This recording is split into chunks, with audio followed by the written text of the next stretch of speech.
Bonsoir à tous, mesdames, bonsoir, monsieur, bonsoir. C'est un plaisir de vous retrouver ce soir dans le cadre de notre traditionnelle causerie vespérale. Comme tous les soirs, et vous le savez, entre 17h et 18h52. Causerie tout à fait sympathique, mais avec des intervenants et des interventions super pertinentes, ces interventions-là. Nos invités commencent déjà à s'installer pour l'édition de ce jour. Et naturellement, nous allons beaucoup aborder les questions d'actualité, celles qui font débat actuellement. L'une d'entre elles est l'état de santé des coalitions, des alliances politiques de l'opposition, annoncées il y a cela quelques semaines dans la perspective de la prochaine élection présidentielle. On a beaucoup parlé de APC et de ATP comme étant des coalitions qui se faisaient déjà visibles, mais de plus en plus, il y a comme une odeur de soufre autour de ces coalitions. Certaines sont en train de battre de l'aile, d'autres sont à l'organisation déjà des élections primaires digitales pour choisir les candidats à la candidature à l'élection présidentielle à venir. Alliance d'opposition, cette grosse odeur de soufre, comment la ressent-on? Est-ce qu'il est certain que ces alliances vont tenir jusqu'à cette élection présidentielle? Mais nous parlerons également de ces sorties de Ferdinand Gongo. Le débat reste encore ouvert. Considéré comme jockey du président Paul Biya, considéré comme la pièce de rechange ou comme l'homme de confiance du président de la République. Certains disent aujourd'hui et appellent à des visites du secrétaire général à la présidence dans leurs différentes localités. Ils considèrent que c'est lui seul le vrai interlocuteur du chef de l'État et d'aucuns l'ont même baptisé le sauveur parce qu'il a la signature et qu'il peut répondre directement aux questions de ces Camerounais. On va le voir dans le cadre de ce programme qui reçoit Patrice Chris Guidjol. Il est le président du mouvement DDHP. Il nous dira exactement de quoi il s'agit. Il est candidat à la candidature pour ce qui est la prochaine élection présidentielle. Au sein de l'ATP, il fait partie des candidats engagés pour ces primaires digitales de ce côté. Patrice Christ, bonsoir et bienvenue. Bonsoir Jean-Jacques, bonsoir à mes companélistes, bonsoir à ceux qui nous écoutent de l'autre côté, qui nous voient, et bonsoir aux combattants. Et je ne peux pas oublier les hommes de l'ombre, ceux qui sont de l'autre côté, que sans eux, nous ne sommes rien. Et vraiment, je suis ravi de me trouver ici une fois de plus. D'accord. Et je suis très fier parce que là, à mon arrivée, j'ai trouvé les compatriotes qui m'ont attendu à l'entrée et beaucoup que je ne m'attendais même pas. Oui. Et cela montre vraiment que les Camerounais sont fiers de trouver un jeune devant. Vous avez parlé peut-être du mouvement DDHP, de quoi s'agit-il? Le mouvement DDHP, c'est un mouvement qui lutte contre la dépénalisation de l'homosexualité au Cameroun et en Afrique. Bon, puisque vous voyez comme c'est écrit, mouvement debout contre la différence dans notre pays. Donc ça dépend dans quel milieu le mouvement est accepté. Si le mouvement est accepté peut-être au Tchad, automatiquement ça aborde la température du Tchad et le milieu du Tchad. Oui. Si c'est peut-être au Mali, ça aborde également. Donc c'est un mouvement qui est un mouvement international et c'est un mouvement qui lutte contre la dépénalisation de l'homosexualité. Donc nous ne sommes pas là peut-être pour aller chercher les homosexuels dans leur maison, mais lorsqu'un homosexuel se déclare tel que nous avons vu récemment avec Brenda Biya, nous avons porté plainte à Brenda Biya et nous avons vu à quel niveau la plainte se trouve, malgré que les pouvoirs publics... Alors, on peut comprendre cela. Vous dites aujourd'hui que le Cameroun, la loi est claire là-dessus, contre l'homosexualité. Vous avez réagi dernièrement lorsque nous recevions un invité ici, candidat à l'élection présidentielle, et qui semblait n'avoir pas une position assez claire face à l'homosexualité. Est-ce que c'est une thématique importante dans le cadre de l'élection présidentielle? Jacques, vous devez savoir qu'aujourd'hui, l'homosexualité est déjà un concept. C'est un concept auquel les mondialistes veulent nous imposer. Et lorsque nous avons un candidat à la présidentielle et que ce candidat est incapable de se déclarer ou de donner vraiment son avis, de quel côté ou de quel bord il va se retrouver lorsqu'il sera à la présidence, cela devient un problème pour nous. Et pas un problème pour nous, nous, ceux qui luttons, mais pour les Camerounais. On comprend que ceux-là ne pourront jamais protéger les Camerounais, mais plutôt seront là pour peut-être pour le vendre. L'homosexualité est condamnée dans la Bible. L'homosexualité est condamnée par le code pénal camerounais. Et l'homosexualité est condamnée par même la nature. L'article 347 condamne l'homosexualité. Et dans Lévitique 20, 13, on dit si deux hommes se retrouvent ensemble et se retrouvent en train de commettre cette abomination, tous deux méritent la mort. Et leur sang se verse sur leur tête. C'est ce que la Bible dit. Ce qui entre dans un contexte, ça dit que Dieu a condamné l'homosexualité depuis la création. Donc quand on parle du blasphème, voilà le blasphème. Et on dit Dieu peut pardonner tout le reste des choses, mais pas le blasphème. Maintenant, lorsqu'on parle du blasphème, les gens à qui que nous appelons les vampires, ce sont des homosexuels. Ce sont des personnes qui ne peuvent pas vivre comme tout le monde, comme nous, en journée on sort. Ce sont des personnes qui ne sortent qu'à partir de 19h, 20h. C'est quand là, peut-être 20h, 21h que ça devient les 6h. Alors vous dites que ceux qui sont engagés à l'élection présidentielle doivent clairement se prononcer sur cette situation. L'article 347 est clair là-dessus. Vous comprendrez que nous, on ne souhaiterait pas citer les noms des individus parce qu'on n'a pas d'éléments techniques et autres. Non, je suis même venu avec les... J'ai même les éléments. Justement, on ne veut pas... L'émission n'est pas consacrée à ces éléments. Non, je ne dis pas que... Lorsque nous vous inviterons, vous inviter comme candidat à une émission ou en tête-à-tête, vous aurez la possibilité de... Non, nous devons, les gens doivent se déclarer. Voilà, on reste qu'il y a une condamnation et il faut que les gens disent clairement ce qu'ils entendent faire parce que ça fait partie justement des éléments d'appréciation des différents candidats. Accueillons Aimé Cyprien Olinga, président national du FDR, démocrate révolutionnaire. C'est un plaisir de vous retrouver depuis cette, on va appeler quoi, cette tentative, cette tentative d'assassinat qui vous a cloué dans un lobby d'hôpital pendant des semaines. Oui. Dieu soit loué, vous êtes là. Je suis là. C'est pour dire quoi? La politique, elle est violente à ce point? Elle est très violente chez nous. Elle est excessivement violente. Si vous n'êtes pas loin de Dieu, vous ne pouvez pas la faire du côté de l'opposition, surtout nous qui avions consacré notre vie à ce combat-là. Parce qu'il faut le dire, ça fait quand même 32 ans que je me suis engagé sur ce chemin-là et vous pouvez imaginer que j'ai traversé beaucoup de difficultés, les prisons, les interpellations, et bon, on a assassiné mon propre père, on a enlevé mes enfants de l'école, et tout cela. Mais cette fois-ci, ils ont décidé de s'en prendre physiquement à moi, de me liquider. Évidemment, c'était le 29 janvier, au sortir des quelques jours également, où j'ai été gardé à vue pour une histoire assez bizarre. Je crois qu'on en a déjà parlé. Et je crois 2 semaines après, pendant que j'étais en train de marcher du côté de Ekounou, juste en face du commissariat central, où j'ai été gardé à vue 2 semaines auparavant. Et c'est là où cette bombe roulante, une moto. Tout à fait, une grosse moto à bord duquel se trouvaient 2 individus qui n'ont jamais été identifiés jusqu'à présent. Parce qu'ils ont pris la fuite après? Oui, ils ne se sont même pas arrêtés. Et ils ont foncé directement sur moi, ils m'ont percuté mortellement. Je suis allé tomber au goudron. Et puis ils sont allés garer 100 mètres plus loin pour regarder si la mission est accomplie. Si la mission était accomplie. Et puis qu'on s'attend que je ne me relevais pas et que les gens couraient de partout pour venir me porter.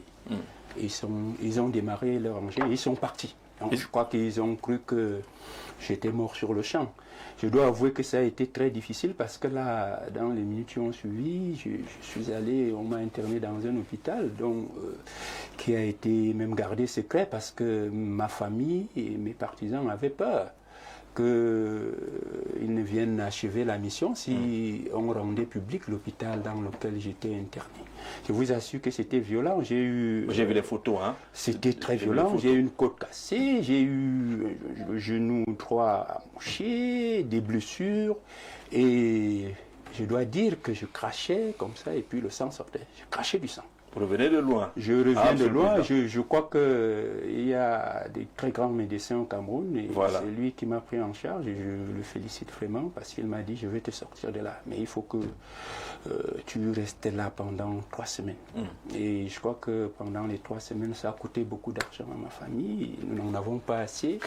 Mais ça nous a coûté des os de la tête. Mais j'ai fini par me remettre debout et j'ai repris les activités politiques il y a de cela 2 semaines. Ça vous a pas découragé? Ça vous a pas découragé? Loin de là, un combattant, surtout un révolutionnaire, ne se décourage pas. Ça fait partie des épreuves que nous devons traverser. Vous savez, à vaincre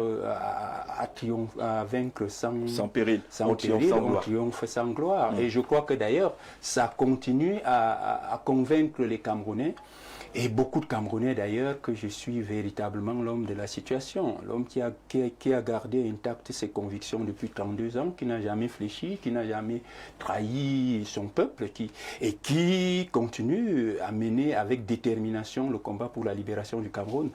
Je dois avouer que au sortir de ces épreuves encore, ma cote de popularité n'a fait que grimper, et même doubler, tripler même à la limite. Ah, comme quoi le mal est un bien, comme disent les philosophes. Écoutez, je crois que Trump en sait quelque chose. Parfois, quand on veut vous supprimer et que la mission n'arrive pas, parce que moi je crois fermement en Dieu, et ça démontre effectivement, comme j'ai l'habitude de dire, que nous sommes adossés sur des esprits supérieurs qui nous protègent et qui continueront de nous protéger jusqu'à la victoire. Et je voudrais saluer, si vous permettez, tous les militants et sympathisants révolutionnaires du Front démocratique révolutionnaire, le FDR, et saluer spécialement ces multiples... D'abord le président de la coordination régionale de l'extrême nord du FDR qui est au four et au moulin depuis quelques semaines pour installer les sections à l'extrême nord, voilà. Et qui travaille énormément.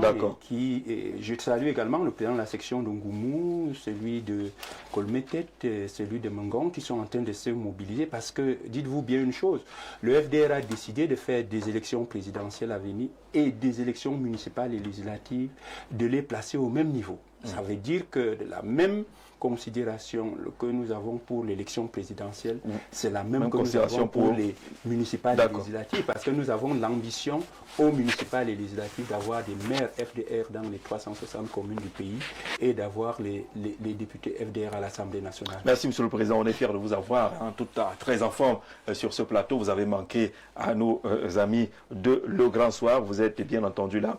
Et Jeanne Toundé nous retrouve également, il est juriste, doctorant, entre autres casquettes d'ailleurs. Jeanne, bonsoir et bienvenue. Merci Jean-Jacques, merci pour l'invitation. C'est un plaisir de vous retrouver sur ce plateau. Et je ne manquerai pas d'adresser mon bonsoir amical au président Cyprien Olinga, que je n'ai pas vu depuis un bon bout de temps. Certainement en raison des difficultés qu'il a eu. Trop de difficultés. On a envie de demander, why always you? Pourquoi? Est-ce qu'il y a un problème avec le président Aimé Cyprien Olinga? Voilà. Mais je pense quand même qu'il n'y a pas un problème. Il n'y a pas un problème. C'est des circonstances qui peuvent arriver. Je crois que... Il dit qu'il était au mauvais endroit, au mauvais moment. Ça peut être ça. Je suis sûr que lorsqu'il sera aux affaires, tous ceux qui pourront connaître un accident sur leur chemin, si on avait prévu ça, que c'est lui le responsable, ça serait peut-être pas aussi évident. Bon, je pense quand même que... Mais il dit que la scène politique est violente. Elle est violente, mais ceux qui opèrent à ce niveau, lorsqu'ils veulent atteindre un objectif, vous savez qu'ils ont aussi des moyens efficaces. Ils ne peuvent pas venir comme ça, tout simplement, en plein jour, le percuter et vouloir le tuer. Ça pouvait être des bons ambianceurs sous là qui passaient par là. C'est ce que j'aimerais croire. Je n'aimerais pas croire que notre pays... Il est passé à 7h30, voyez-vous. Je n'aimerais pas croire que notre 7h30 du matin. Notre pays en veut déjà à ses leaders politiques. D'accord. Sinon, on pourrait arriver à une situation où la politique deviendrait alors véritablement un jeu dangereux. Oh, elle l'est au Cameroun. Non, elle l'est au Cameroun. D'accord. Tout à fait. Ben, moi, je pense quand même que c'est une joie qu'il nous retrouve et que nous aurons la joie et du plaisir à l'écouter, de toujours discuter et d'échanger sur les grands sujets qui nous sont proposés ce soir. Nous accueillons Éric Foyette, il est le vice-président national du parti politique Univers. Monsieur le Président, bonsoir et bienvenue. Bonsoir, merci de l'amitié et de l'invitation que vous me faites ce soir. Désolé aux multiples téléspectateurs pour ma gorge. J'ai une petite grippe qui me terrasse. Je salue tous les panélistes. Mais vous me permettrez en quelques secondes de rendre hommage ce soir à Papi Bazor qui nous a quittés. Papi Bazor, c'était un commerçant camerounais qui était membre du parti Univers, qui était quelqu'un de très généreux et très actif dans la communauté camerounaise du côté des Émirats. Il s'appelait Momvier Basile. Donc il est décédé très récemment d'une très courte maladie. Toute la famille de l'Univers, par ma voix, lui présente ses sincères condoléances. Je veux aussi souhaiter ici les condoléances d'un jeune frère, Fabrice, qui nous a quittés il y a quelques jours aussi. C'est des choses tristes parce que beaucoup de jeunes qui veulent se battre dans notre pays se retrouvent malheureusement quelquefois à rendre l'âme assez rapidement. Je pense ici aux nombreux jeunes qui sont morts hier sur la traversée de la Tunisie pour l'Europe. Encore une fois de plus, cela me fait très mal et cela renforce ma volonté de me battre pour notre pays parce que c'est des conditions qui ne sont pas toujours faciles, mais je crois qu'il y a de l'espoir à garder. Je voudrais, avec votre permission, en sortant, saluer mon roi, le roi Babogoum, pour lequel je suis habillé dans les couleurs que vous pouvez voir aujourd'hui, qui ne sont pas mes couleurs habituelles. Et je voudrais aussi profiter... Nous, on apprécie beaucoup. Hein. Ah, merci, oui. Mais je voudrais profiter, parce que c'est pas anodin, pour dire à toute notre grande communauté Grassfield que je ne pense pas qu'Info TV, qui nous a toujours fait l'honneur de m'inviter sans distinction de tribu, est une chaîne de télévision qui a des clivages du genre dont on a les débats aujourd'hui. Il faut arrêter de faire ce faux débat. Il faut mettre sur la place publique des débats d'idées, des débats de confronter les programmes, confronter les idéologies, mais arrêter de vouloir nous diviser. Donc, je profite donc de l'occasion aussi pour saluer mon chef Fotoni, qui, Sa Majesté le roi Fonjo David, qui va bien et qui est certainement scotché derrière cette télévision. Merci pour ces moments et j'espère qu'on aura une belle émission. Comment le salue le chef Bamungoum en langue locale? Comment on va le... Bon, je préfère ne pas rentrer là-dedans pour l'instant. On aura l'occasion. Il faut les valoriser, nos langues nationales. On aura l'occasion de revenir dessus. Il n'a pas de problème avec cela. On n'a pas de problème avec cela. On a des programmes en langue ici. D'ailleurs, cette communauté peut solliciter une tranche d'antenne et avoir la tranche d'antenne parce qu'on a la télévision de proximité et de vivre ensemble. C'est ça notre slogan et ça se manifeste au quotidien. Merci beaucoup pour ce témoignage et cet appel-là. Accueillons l'honorable Samuel Motte. Vous êtes député ici du rang du Rassemblement démocratique du peuple camerounais. Je sais que vous êtes en pleine session parlementaire. Honorable, bonsoir et bienvenue. Bonsoir, merci pour l'invitation qui m'a été faite. Je suis très heureux d'être là aujourd'hui après beaucoup d'années, non pas des années, beaucoup de mois d'absence. Bon retour dans la maison. C'est la télévision, comme on l'a dit, de proximité et de vivre ensemble, c'est fondamental. Absolument. Je crois que mon frère, là, il ne connaît pas parler le patois. Il voulait nous jongler. Il voulait que je dise Yamela. C'est facile ça, Yamela. Quand le fout dans cette année de tranchement, il finit par clasher. Yamela, ça passe facilement. Et merci beaucoup d'être là. Entrons dans le vif du sujet. Je vais inviter la réalisation à insister sur le sujet des mises en bouche qui parle du SGPR, Ferdinand Gongo. Vous verrez qu'on a proposé un titre un peu au milieu de tout ce qui se dit depuis qu'il multiplie les sorties. D'aucuns finissent par le considérer comme le sauveur parce qu'il vient écouter et il va rendre compte et on espère que les réactions vont te suivre sur le terrain. Et Jean Toundé, quel regard sur ces sorties du SGPR?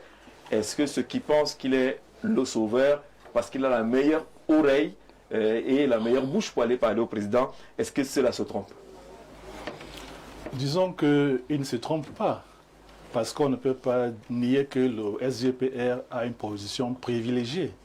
C'est l'un des collaborateurs les plus proches, sinon les plus rapprochés du chef de l'État.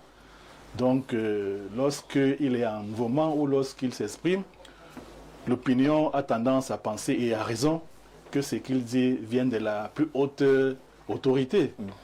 Maintenant, est-ce que c'est le sauveur? Est-ce que c'est la personne qui faille? Je pense qu'il y va des analyses subjectives. Il reste que sa démarche est une démarche qui ne peut pas passer inaperçue parce qu'on n'était pas quand même habitué à le voir, faire des descentes et subitement à quelques mois ou alors dans un contexte qui prête à l'élection présidentielle, on constate qu'il est assez présent sur le terrain et on peut se demander si effectivement il est dans la perspective de déblayer le chemin pour le candidat qui n'est pas encore annoncé mais qui est appelé de tous les vœux par les militants du RDPC, le président Paul Biya. Est-ce que ces descentes vont dans ce sens? On peut également y penser parce que lorsqu'il descend, bien qu'étant SGPR, on remarque quand même qu'il arbore une casquette, comme le cas de Douala, une casquette où il y avait l'égide du chef de l'État. Donc du coup, sur le plan de l'analyse citoyenne, on peut être un peu embarrassé. Est-ce le SGPR qui est dans ses missions régaliennes ou alors est-ce le SGPR qui est déjà sur le champ politique? C'est autant d'interrogations que peuvent susciter ces descentes, mais toujours est-il que le contexte camerounais prête au fait que les descentes du SGPR amènent les citoyens à s'interroger. Et vous voyez, il était récemment au nord et à Douala, et on ne sait pas où est-ce qu'il ira prochainement. Toujours est-il qu'il est sur le terrain, il est présent, et ces passages ne laissent pas indifférents les Camerounais. Alors, lorsqu'on analyse ces passages, il y a beaucoup d'espoir que ces passages nourrissent. Notamment dans le Nord, on a entendu les gens dire que vraiment, on sait qu'avec lui, le message va passer. Dans la boucle à l'équipe, c'est pratiquement la même chose. Est-ce que ça ne trahit pas des difficultés que les gens ont à pouvoir entrer en contact ou communiquer avec le sommet de l'État? Je pense que vous avez raison. On peut à travers l'espoir qu'on a à discuter avec le SGPR que beaucoup de personnes auraient souhaité avoir affaire au chef d'État et qu'ils ne parviennent pas. Maintenant qu'ils ont donc à leur côté celui qui a la proximité effective, on peut bien comprendre que cela puisse charrier des espoirs.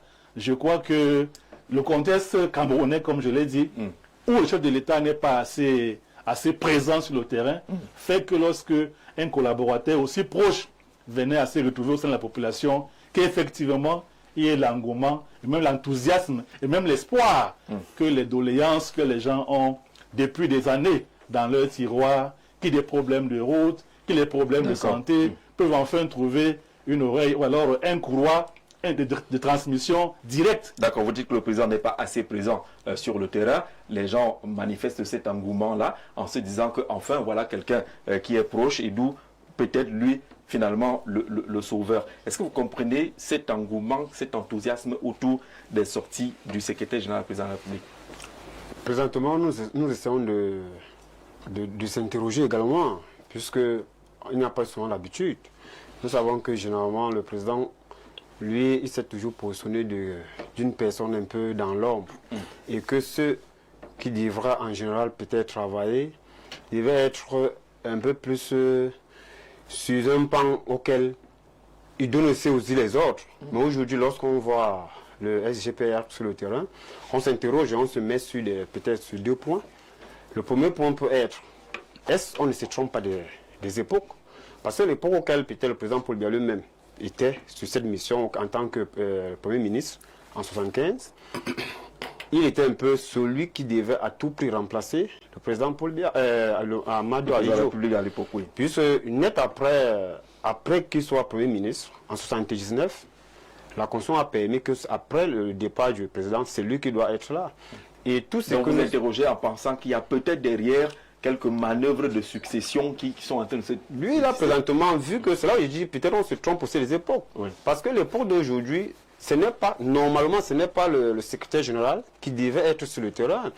Si on entre dans ce cadre de l'époque d'Ahidjo et l'époque d'aujourd'hui, on se dit que peut-être c'est le président de l'Assemblée et du Sénat qui devait être sur le terrain, ou encore le Premier ministre.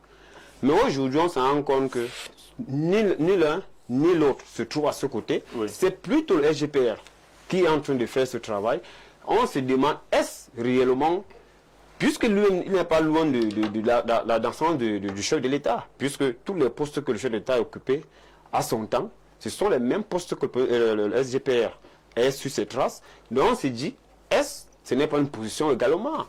Et pourquoi c'est maintenant, au soir des élections, que tout cela se positionne? Pourquoi c'est maintenant? C'est là où ça soulève un peu le questionnement de gauche à droite. Parce que cela s'était fait en 2020. On croit qu'on devait peut-être se limiter sur des actions. Oui. Mais aujourd'hui, on ne peut pas évacuer le contexte. On se trouve le moment. Le soir, de temps, oui. Le soir des élections, c'est là où on voit le SGPR. Étant donné qu'il y a cela en mars 2024, moi j'avais soutenu sa candidature. C'est moi qui j'étais parmi les gens qui ont appelé au motion de soutien de Ferdinand Ngongor. Le SGPR, voir le SGPR que nous avons être candidat. Oui, que nous avons dit à ce temps-là, nous sommes fatigués avec l'opposition, puisque l'opposition ne veut pas marcher en rang serré. Pourquoi un jeune ne peut pas aussi se positionner à ce moment-là? Et le fait que j'avais lancé cette motion de soutien, j'ai été interpellé au CED. D'où mes téléphones et tout ont fait 2 semaines au CED pour savoir de qui se trouvait derrière moi. Et les questions et tout, plus de 6 heures d'audition que j'ai vécu au CED. Aujourd'hui, lorsqu'on se retrouve donc avec les démarches que le SGP a de fait quittant du nord au sud, aujourd'hui, la dernière fois il était à Douala. Pourquoi donc c'est aujourd'hui? Pourquoi hier il y avait la peur? Pourquoi le questionnement se posait? Est-ce que c'est lui qui t'a envoyé? Est-ce que tu veux sa mort? Ou quoi? Il y a quelle peur? Il y a une belle caricature là, à ce niveau où Monseigneur Cléda est en train de demander, selon les caricaturistes, est-ce que c'est toi qui viens ou celui... Bien évidemment, puisque aujourd'hui on se demande est-ce que l'époque d'Aïdjo, auquel se présente pour bien, on a reconduit ça aujourd'hui. Est-ce que c'est ça qu'on a reconduit aujourd'hui? Une sorte de succession de gré à gré. De gré à gré. Ouais. Mais est-ce que la question dont nous permet de se retrouver là? C'est là où donc maintenant tout le questionnement. Est-ce que les quelques mois qui restent, ou peut-être les honorables, puisqu'ils sont dans la session, est-ce qu'ils ne vont pas peut-être modifier la constitution en un temps de mouvement pour qu'ils soient majoritaires? Et étant donné que puisqu'ils sont majoritaires et que ça fait quelques jours qu'on a reconduit les mêmes à la tête, pourquoi c'est là aujourd'hui? Est-ce qu'ils ne vont pas faire et dire que c'est lui qui part? Donc, c'est ça qui interroge un peu, où la population est en train de se lever, la population s'interroge. Et même, parce que les gens se sont demandé, le diable qu'on a prononcé à Yagua, est-ce que c'est le diable aujourd'hui qu'on veut nous présenter? Est-ce que, donc, non, il faut dire que... Yagua a dit que c'était que un jeu de mots, peut-être dans la métaphore. Simplement, merci Patrice Christi Guidiol pour cette approche. Aimé Cyprien Olinga. Oui. Vous voyez l'engouement autour des sorties du secrétaire général de la présidence de la République. Oui. Quelles sont les grilles de lecture que vous développez autour de cet engouement et de ces sorties? J'observe, comme mon prédécesseur, que cet engouement se fait en 2025. Et j'observe que le secrétaire général actuel de la présidence est à ce poste depuis pratiquement 14 ans. Et qu'on ne l'a jamais vu se déployer autant. Autant, oui. Donc c'est depuis pratiquement, je crois, un mois qu'on le voit au nord, qu'on le voit au littoral, qu'on l'attend à Yaoundé aussi. Parce que, comme je le disais... Il pourrait venir voir les poubelles, c'est ça? Oui. Je pense qu'il doit aussi faire le tour de Yaoundé, des grands carrefours. Il y a les grandes poubelles là.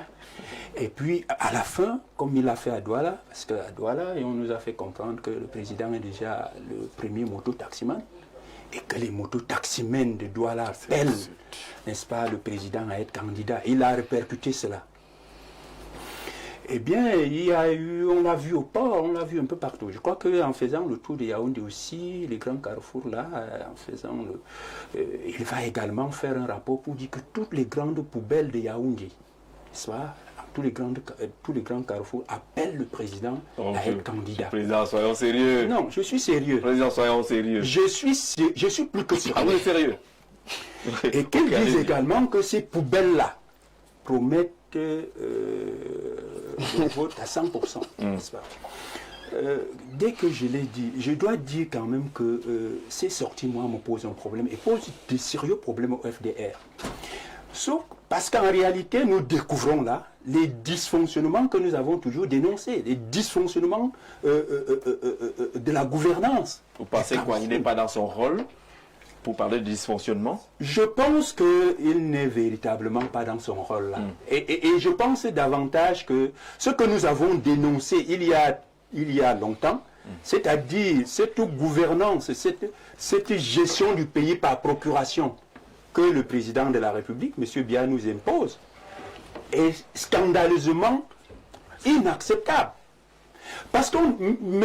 Paul Biya ne peut pas, en 2018, pendant que tout le monde, en 2011, moi je disais que le président devait respecter la Constitution. Il partait tranquillement en 2011, il organisait des élections transparentes, il ne sortait pas à la grande porte.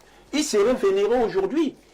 Mais vous ne le vénérez pas, d'autres le font. Hein. Ben écoutez, j'ai plutôt l'impression que nous sommes en train de nous orienter vers une sortie assez bizarre, chaotique, où on risque de le retrouver. Ça reste une impression, Monsieur le Président. J'ai dit que pour ma part, j'aurais souhaité vraiment que le chef de l'État en 2011 respecte-la. Nous n'y sommes plus, nous sommes en 2025. Maintenant, en 2018, il est clair qu'en 2018, les signes de fatigue étaient manifestes. C'est-à-dire que tout le monde sent que le chef de l'État n'est plus le président qu'on a connu en son temps. En 2018, c'était déjà visible. Mais tout le monde, sauf les 71%. Et 2018 encore. Pardon? Qui a vérifié? Sauf les 71% qui l'ont voté. Ils n'ont pas vu ce que vous avez vu. Encore que les 71%, il faut aller interroger. Au moins, c'est les chiffres, en tout cas. C'est ceux qui ont été rendus publics officiellement. Oui, encore que je ne sais pas si c'est le même fichier électoral qui a des triplons, des quadruplons, des doublons. Bon, j'étais en train de dire qu'en réalité, en 2018, le président était déjà fatigué. Nous aurions souhaité qu'il aille se reposer également. Ça n'a pas été le cas. Et curieusement, un an, je crois quelques mois après qu'il ait été reconduit, et on nous a pondu, il nous a pondu une décision où on nous faisait une délégation de signature. Oui, la délégation permanente des signatures. Ça veut dire que le président, il a pris le mandat et puis il l'a transféré à quelqu'un d'autre pour gouverner. Donc moi je considère et je constate malheureusement que le SGPR est en train de nous démontrer effectivement que c'est lui qui a gouverné pendant ces 7 années et qu'il veut rempiler. Il est en train de vouloir empiler. Vous comprenez? En utilisant toujours le même président de la République comme caution, comme épouvantail. C'est-à-dire qu'on vote M. Biya et par un jeu de passe-passe, M. Biya lui passe le pouvoir. C'est inacceptable, c'est inadmissible. Parce que ça paralyse les institutions. On a l'impression, pendant qu'on attend que le président de la République prenne les décisions, il n'en prend pas. Pendant qu'on crie, les ministres meurent, on attend que l'appareil de l'État, n'est-ce pas, puisse être reboosté avec un remaniement. Le président n'est pas avec vous. Et curieusement, 7 ans après, vous voyez monsieur sortir du bois pour se mettre à aller par-ci et par-là avec les casquettes. Ce n'est pas sérieux. Et d'ailleurs, gouvernance par procuration. Et c'est inacceptable. Et je voudrais chuter en disant que, quand je disais que les dysfonctionnements, ça aurait été même le Premier ministre, chef du gouvernement, que ça ne nous aurait pas posé un grand problème à nous. Parce qu'au regard de l'architecture institutionnelle de notre pays, nous savons que lorsque vous regardez le pouvoir exécutif, le président de la République qui définit la politique de la nation, le Premier ministre qui la met qui implémente avec le gouvernement. Mais on aurait pu voir le Premier ministre accompagné des ministres, de certains ministres, qu'on aurait très bien compris que, bon, à défaut de voir le président, au moins le gouvernement est au travail. Mais on ne voit ni le président de la République, ni le Premier ministre, encore moins certains ministres, mais on voit le SGPR. J'ai dit ce n'est pas sérieux. Ce n'est pas sérieux et vous parlez de gouvernance par procuration. Par procuration. Honorable. On est dans cette situation-là aujourd'hui, lorsqu'on voit le secrétaire général prendre les devants, lorsque Aimé Cyprien Olinga fait l'analyse, il pense qu'il y a une sorte de pouvoir qui est géré derrière. Ça pourrait ressembler à une sorte d'escroquerie politique. Tout à fait. Vous votez c'est même le président, mais quelqu'un d'autre gère le pouvoir. C'est l'analyse que vous faites aussi, honorable. Mais c'est vous qui poussez M. Olinga à dire ce qu'il nous dit là. Non, et votre question, j'ai mes positions, personne ne peut me pousser à dire ce que j'ai pas envie. M. Olinga, je vous écoute religieusement. Votre question, même à la limite, elle est pleine de provocations. Serait-il le sauveur? Comme si on était dans une nation en perdition, on n'est pas en perdition. Non, c'est à la lecture de l'engouement des gens et les déclarations des gens. Vraiment, comme il a dit là, je pense que le problème va être réglé. C'est comme ça laisse penser qu'on serait en perdition, on n'est pas en perdition.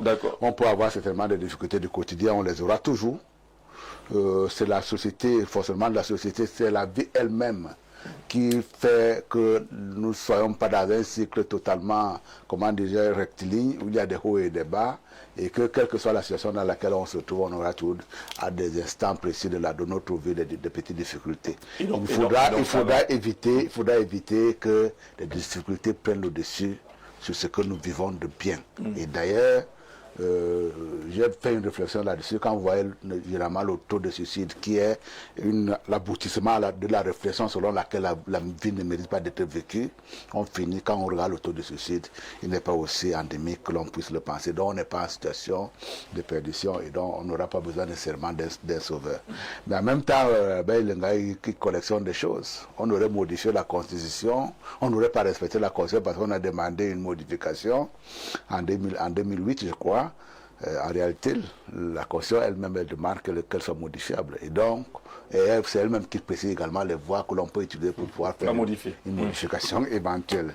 De la même façon que j'ai entendu que c'est parce qu'on a, une fois qu'il a été allié en 2011, il a fait une délégation permanente de signature. La délégation de 2018. Oui. 2018. Au lendemain de son élection de 2018. Ok, donc là, arrêtez, vous aggravez votre cas faisant la précision. Ça rentre dans le fonctionnement normal de désorganisation. Les délégations de pouvoir ont toujours existé permanentes. Avant Paul Biya. Après Paul Biya, ça existera toujours. Ah non, on ne peut pas dire ça. Ah non, si, ça existe. On ne peut pas faire une gouvernance sans délégation de signature. On le fait ailleurs. Partout ailleurs, on le fait.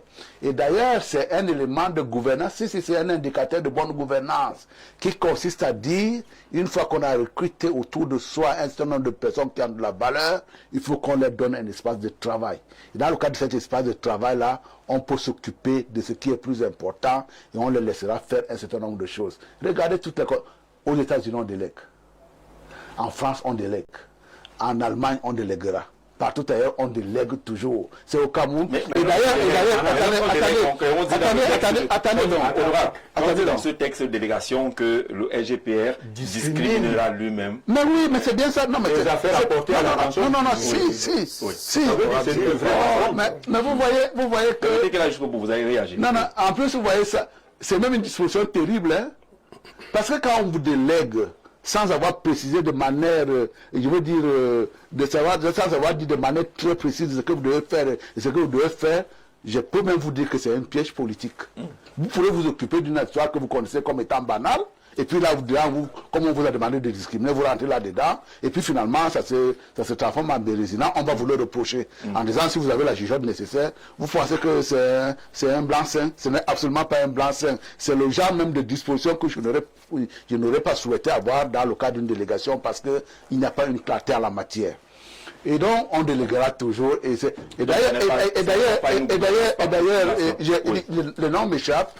Il y a à l'époque un responsable qui est nommé SGPR, un ancien DG de Sopecam, pour les gens qui ont mon âge, pour peut-être me le rappeler, qui est nommé SGPR, et puis finalement on le nomme SGPR, on lui fait une délégation de signature. Là on est vraiment pratiquement en début de la gouvernance de Paul Biya, hein. On lui fait une délégation de signature, et puis la délégation se retrouve dans Cameroun Tribune.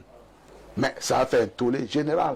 Et donc les gens découvrent les délégations aujourd'hui, nous qui sommes anciens, et M. Olinga n'est pas loin de moi, il devait savoir que les délégations, ça existe. Le considère non, pas du tout. Et donc quand le président demande à être voté, vous allez le voter à toute connaissance de cause en disant que pour un certain nombre d'activités, il peut demander à être épaulé par certains de ses collaborateurs. De la même façon qu'il s'étonne, il dit, mais quel est ce mouvement-là qui s'accélère, d'ailleurs c'est pas tellement qui découvre d'ailleurs en 2025 de ce que le SGPR est partout en train d'inaugurer. Je vais revenir sur l'inauguration tout à l'heure, mais ça ne commence pas là également en 2025. En 2024, DBGF qui l'a inauguré, le SGPR en personne, c'est lui qui l'a inauguré. Donc, mais il n'était pas partout. Pardon? Il n'était pas partout comme aujourd'hui. Mais il vous dit bien que à la demande du président de la République, il sera le représentant personnel. De ce qui veut dire que demain, cette représentation personnelle peut aller à quelqu'un d'autre. En disant, pour telle cérémonie, allez me représenter. Pourquoi est-ce qu'on devait être en tête de est-ce qu'on va évacuer la période électorale lorsque lui-même montre les signes non, après maintenant, avec le chapeau de campagne électorale du président de la République? Après maintenant, c'est tous les débats de fin de mandat et d'une nouvelle gouvernance qui s'ouvre. Qu'est-ce que vous faites pour pouvoir contenir les gens qui sont dans la gouvernance, pour les sortir de ce cycle-là de faire et de faire savoir? Chaque fois qu'on aura fait, dans le cadre d'une gouvernance, quelque chose, on se doit de dire, voilà ce que nous faisons de très beau. Et donc, admirer comment c'est beau. Mais sa question est là, pourquoi pas le Premier ministre? C'est pour ça que j'ai évacué la question en disant que le président de la République décidera en temps opportun qu'il le représente en ça va, c'est bouclé comme ça. Et donc, on ne va pas, les débats de personnes, au moins, c'est la République qui est en marche. Et dans le cadre également de le faire savoir, mais il s'appesantit sur les poubelles. Très bien, c'est quelque chose de connu. Mais également, ce problème-là qui revenait, qui était lancinant, on ne peut pas avoir les cartes d'identité dans les délais. Et voilà une solution qui pointe à l'horizon. Et on s'étonne que l'on puisse rendre compte de ce que demain ou après-demain, au moins sur ce secteur-là, les souffrances des Camerounais seront allégées. Non, ça c'est le rôle. Ça c'est cette histoire célèbre la possibilité de délivrer les cartes d'identité dans un pays comme le Cameroun en 2025. Mais oui, non, mais pourquoi ça ne devrait pas le faire? C'est quand même une avancée importante. C'est vraiment une avancée. On doit déterminer un Camerounais. Le DG, c'est donc le délégué général à la Sûreté nationale. Mais c'est jamais. On aurait pu inaugurer cette affaire. C'est vous qui vous attardez, c'est vous qui vous attardez de qui inaugure, qui n'inaugure pas. Mais c'est important. Il y a. Non. De mon point, c'est le DG, c'est plein de ce qu'il n'a pas eu cette primauté-là de le faire. On passe.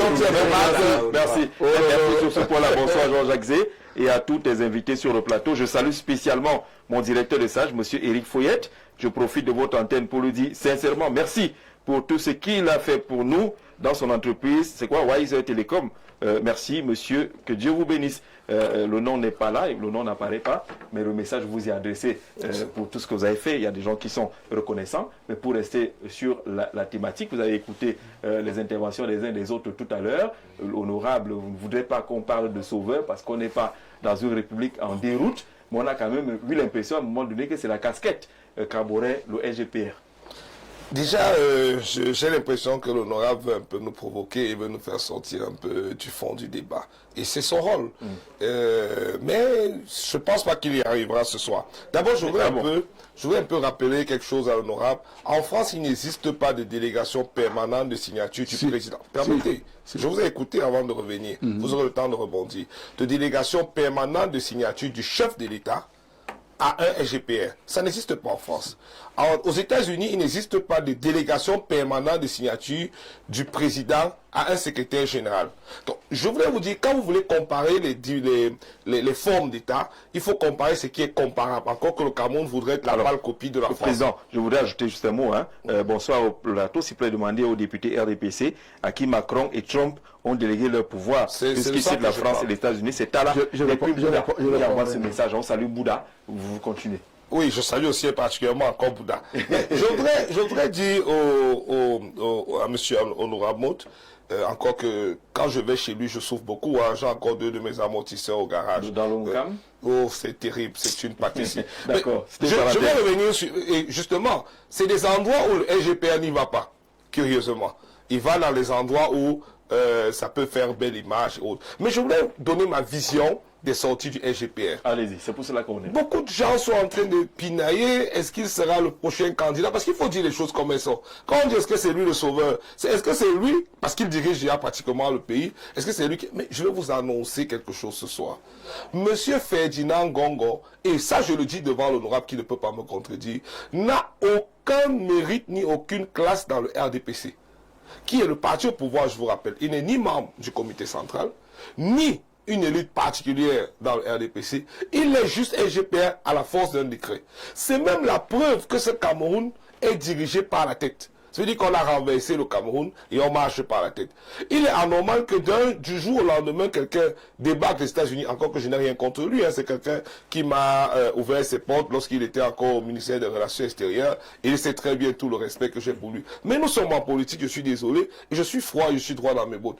Ce monsieur n'est pas membre du bureau politique du RDPC, et même en sa qualité de simple militant du RDPC, il ne peut pas battre les gorgons qui sont au sein de cette formation politique. Mais il n'y a pas que les membres du comité central qui sont aux affaires. Je connais beaucoup de ministres qui ne sont même pas membres du comité central du RDPC. C'est encore une cacophonie, c'est encore un problème. Cacophonie. Je vais l'expliquer. Oui. Par quel mérite politique est-ce qu'il se retrouve nommé au plus haut poste politique. Parce que le poste de ministre est un poste éminemment politique au Cameroun. C'est pas un poste, c'est le SGP, c'est les secrétaires généraux qui font le travail technique dans les ministères. Mais là-bas, c'est pas la hiérarchie du parti, c'est la gestion de l'État. Ok. On a besoin des compétences, pas forcément des meilleurs militants. Oyez. Donc vous estimez que le SGP actuel, avec ce qui s'est passé à la CAN, pour ne pas dire d'autres choses, n'a pas visité les stades pour rien. Vous pensez que le SGP est très qualifié? Vous avez vu la gestion du Covid-Gate, qui est une preuve de la très bonne gestion du SGPR. Vous pensez que le SGP est très compétent. Et vous avez vu la gestion de notre sous-préfet qui a été retiré récemment. Vous pensez que le SGP est très compétent. Et depuis près de 6 ans, dans le Nozo se déroule une guerre où il faudrait... Vous attendez que c'est le SGPA qui mette fin à la Non, mais guerre, je vous dis, monsieur Jean-Jacques, de par ce débat dans ces missions, le SGPA assiste le président de la République. Il gère même de manière pratique l'État du Cameroun. S'il y a des problèmes de communication, s'il y a des problèmes de gestion, s'il y a des problèmes d'organisation, nous devons lui demander des comptes. Oui. Et je voudrais dire encore autre chose, parce que quelquefois les gens ont tendance à vouloir faire croire que à un moment donné, il faut avoir... Pendant 2025, le SGP est en train d'aller demander aux différentes élites... Le soutien. Non, suivez-moi très attentivement. De permettre que, comme M. Biya ne sera pas candidat, qu'il se rassure qu'ils vont préserver la paix. Parce que M. Biya, tout le monde le sait, est fatigué. Vous avez compris. C'est ce que vous avez compris. C'était me disent, M. Bongo. C'est donc une mauvaise mission, même si on prend cette option-là, d'aller dire aux gens qu'il faut qu'on préserve la paix, même si le président pour lui n'est pas candidat. Je suis de ceux qui félicitent le secrétaire général d'être allé auprès je peux dire de l'église catholique, d'être allé auprès de certains chefs, d'être allé au port, dans des endroits stratégiques et clés de notre pays, encore qu'il n'est pas parti partout. Nous l'attendons encore à l'ouest. Ah, vous l'attendez à l'ouest? Oui, c'est très important. Et il sait pourquoi. Encore qu'il n'est pas... Il sait pourquoi. Mais parce que l'ouest est foncièrement aujourd'hui contre le système en place. Et vous l'attendez pour qu'il vienne vous dire que revenez dans le système. Mais vous avez vu ce qui s'est passé à l'extrême nord. Lorsque le SGP est arrivé, à Kousséri, merci, il n'a pas été accueilli avec des fleurs, avec des danses. Mais il est reparti avec des fleurs.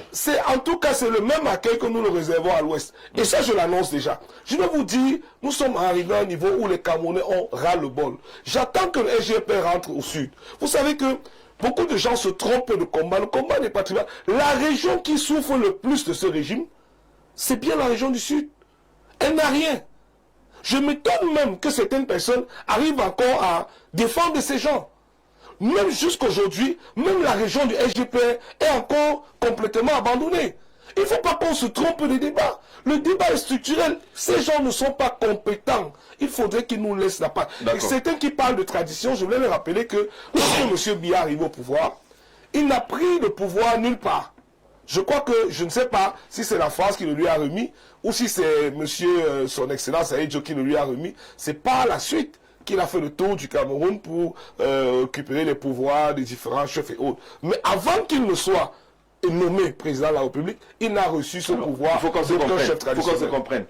Les sorties du SGPR, il est hors sujet, c'est pas utile. Non, c'est pas ce que je dis. Je dis qu'il faut avoir une autre lecture.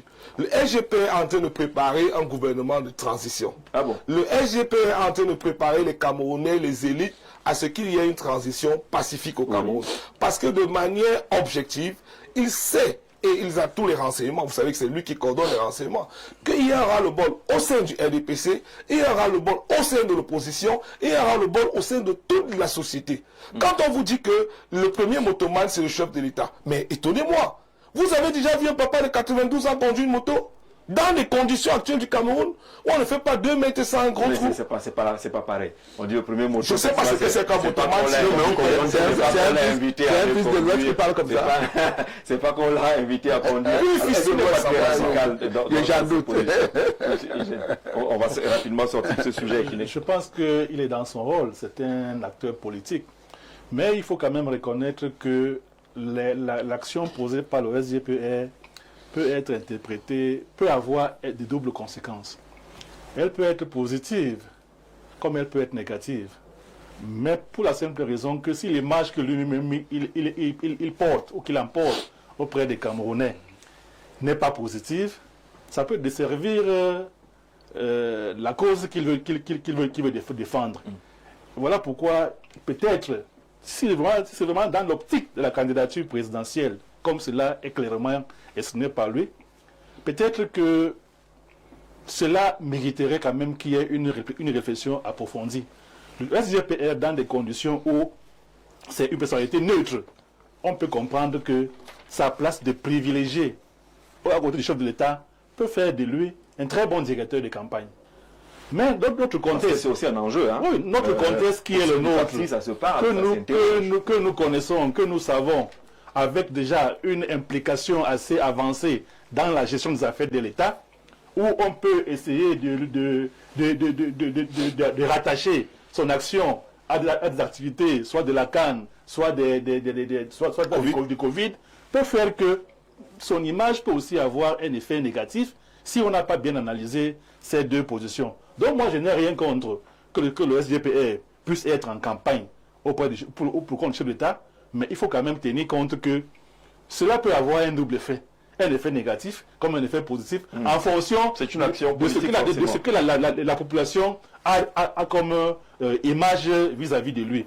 Et permettez-moi de dire un mot sur la délégation de pouvoir. La délégation de pouvoir ou de signature est une technique de gestion de l'État.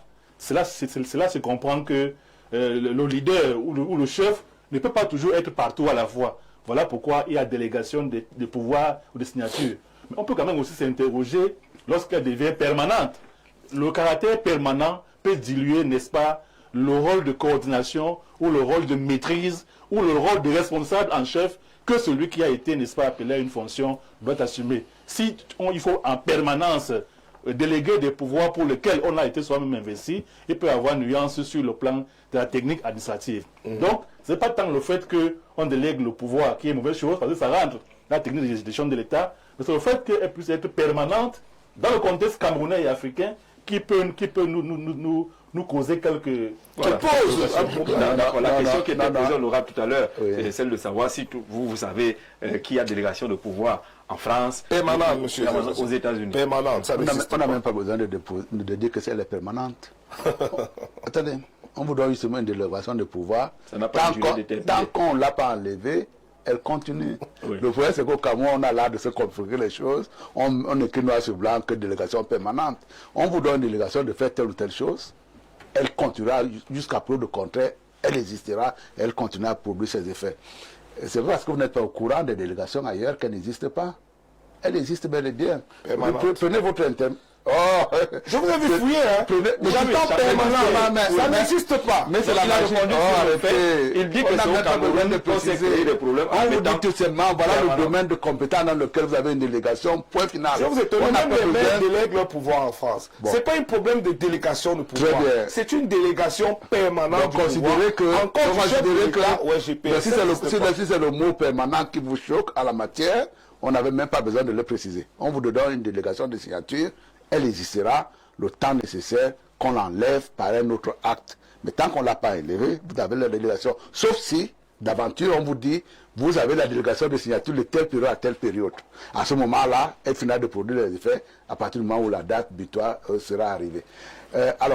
Mais sincèrement, moi j'aime bien les débats publics. Mais j'attends les débats de 2025, notamment lorsque la campagne électorale va s'ouvrir. Ce que le SGPR fait là, c'est quoi? Pardon? Ce que le SGPR fait en ce moment. Oh, non, mais il fait des choses et il fait savoir qu'il a fait des choses. Maintenant, vous avez, quitte à vous de mettre ça dans le cadre de la campagne, mais sauf que vous n'allez pas jamais lui enlever cette prérogative-là qui consiste qu'il est à l'action et chaque fois qu'il a fait quelque chose, il le fera savoir. J'appelle 2025 des débats publics de tous mes voeux pour quelle raison? Parce que lorsque je l'ai entendu tout à l'heure, il y a, chaque fois que vous lui posez, mais ça c'est légalement le fonctionnement des oppositions du monde entier au Cameroun. Vous posez une question simple, ils vont dériver sur autre chose. Ils vont vous parler des poubelles. Très bien, les poubelles, on les connaît. Ils vont vous parler de Covid-Gate, ils vont vous parler de Olembe, ils vont vous parler de la corruption, ils vont vous parler de ci ou cela. En réalité, on est dans le cadre d'une invective permanente. Je vous le dis pourquoi. Parce qu'entre-temps, il m'écorche sur le fait que comme je suis un Camois, il tient à me rappeler qu'une fois qu'il a fait le tour en Cognac, ça a mis à l'épreuve la mort du sœur. Le débat dans ce secteur-là va être orienté de manière différente. Premièrement, il est en train de me dire que lorsqu'il sera président de la République, tous ces problèmes-là, il va les résoudre en un tour de main. 5 minutes, pas plus, top chrono. Et comme nous n'avons pas été capables de le faire en 42 ans, ils vont le faire. Je voulais seulement le signaler puisqu'il prend le problème des routes. Entre-temps, on ne m'insultera plus en tant qu'un Camois comme étant le département le plus enclavé au monde. On a des routes qui existent. Il y a celle effectivement qui est plus ou moins à la peine sur un tronçon. Mais là également, quand on voit les travaux tels que de reprise qu'ils ont été engagés, on a bon espoir. Mais par ailleurs, je peux bien comprendre l'axe qu'il dit qu'il a visité. C'est certainement l'axe Bafang-Kondiok, sur lequel ils auraient tout cassé. Parce que je suis de l'Ouest. Oh non, j'imagine. Généralement, c'est ça très souvent qui fait le tour du monde. Je ne vous ramène pas à cet aspect communautaire, c'est pas mon genre. Je le sais. Mais il les met en épingle, tout simplement pour pouvoir dire, voyez comment ils sont tellement médiocres qu'ils sont capables de faire des routes. Je vous apporte l'information. Quand vous regardez le linéaire des routes en Afrique au sud du Sahara, le Cameroun est largement en tête. 121 000 km si, écoutez-moi calmement, 121 000 km de route, les Ivoiriens peinent à avoir 80 000. Là également, quand on prend, oui, de manière générale, c'est une information qui vous apporte, de manière générale, et également quand vous prenez également les aspects des actes goudronnés, bitumés, nous sommes 12 000 km, les Ivoiriens peinent à avoir 8 000. Mais très souvent, on veut me faire croire que comme ils ont fait le yo-yo, le bling-bling à l'intérieur de la ville, ah, vous voyez bien comment ils ont les autoroutes, nous on n'en a pas du tout.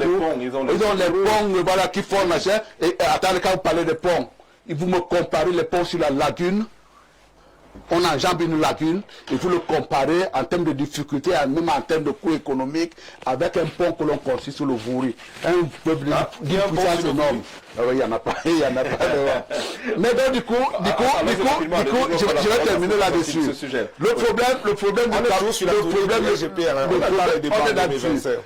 Le débat va être orienté, non pas sur les problèmes de corruption, parce qu'ils n'ont pas apporté la peau, qu'ils sont moins corrompus que les autres. Ils n'ont pas apporté sur les problèmes de poubelle, parce que pour le moment, ils n'ont pas montré la capacité qu'ils peuvent enlever ces poubelles en un tour de main. C'est de dire quelle est la politique de manière générale, quelle est l'orientation que vous voulez donner. Le Cameroun est à la peine plus ou moins dans un certain nombre de secteurs aujourd'hui, tels que les poubelles, parce que le niveau de développement, le modèle de développement qui est le nôtre, est un modèle lourdement budgétivore. Donnez-moi 2 minutes. On le défend, c'est le nôtre. On continue, c'est le meilleur. Attendez,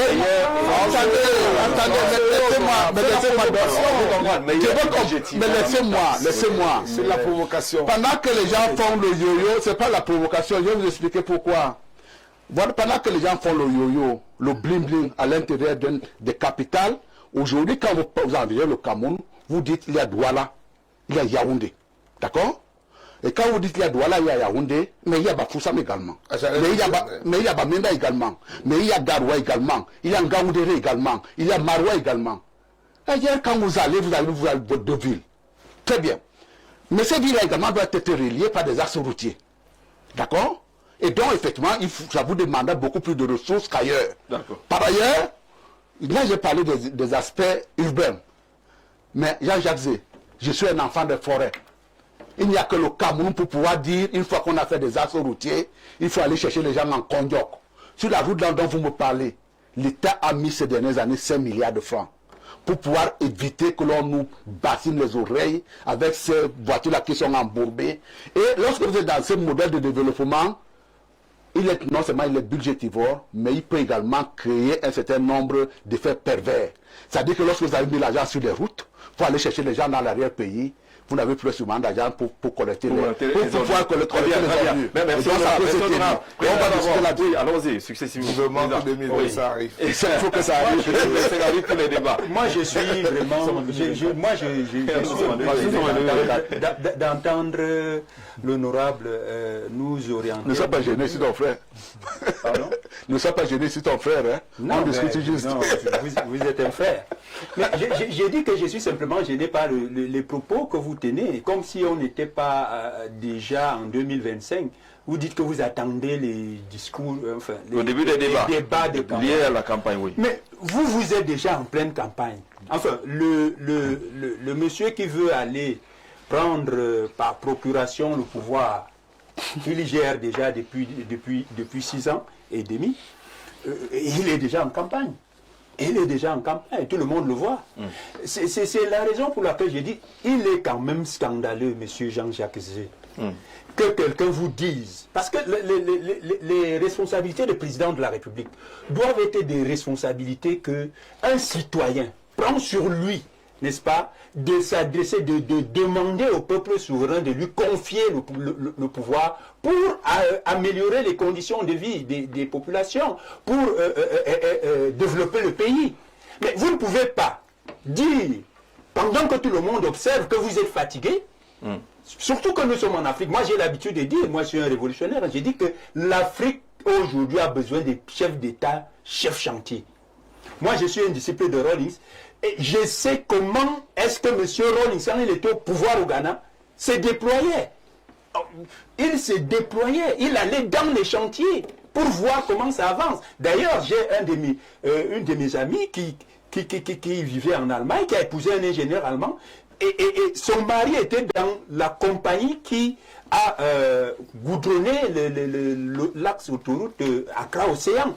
Elle me disait que chaque jour, puisque son mari ne mangeait pas de n'importe quoi, elle était obligée de préparer.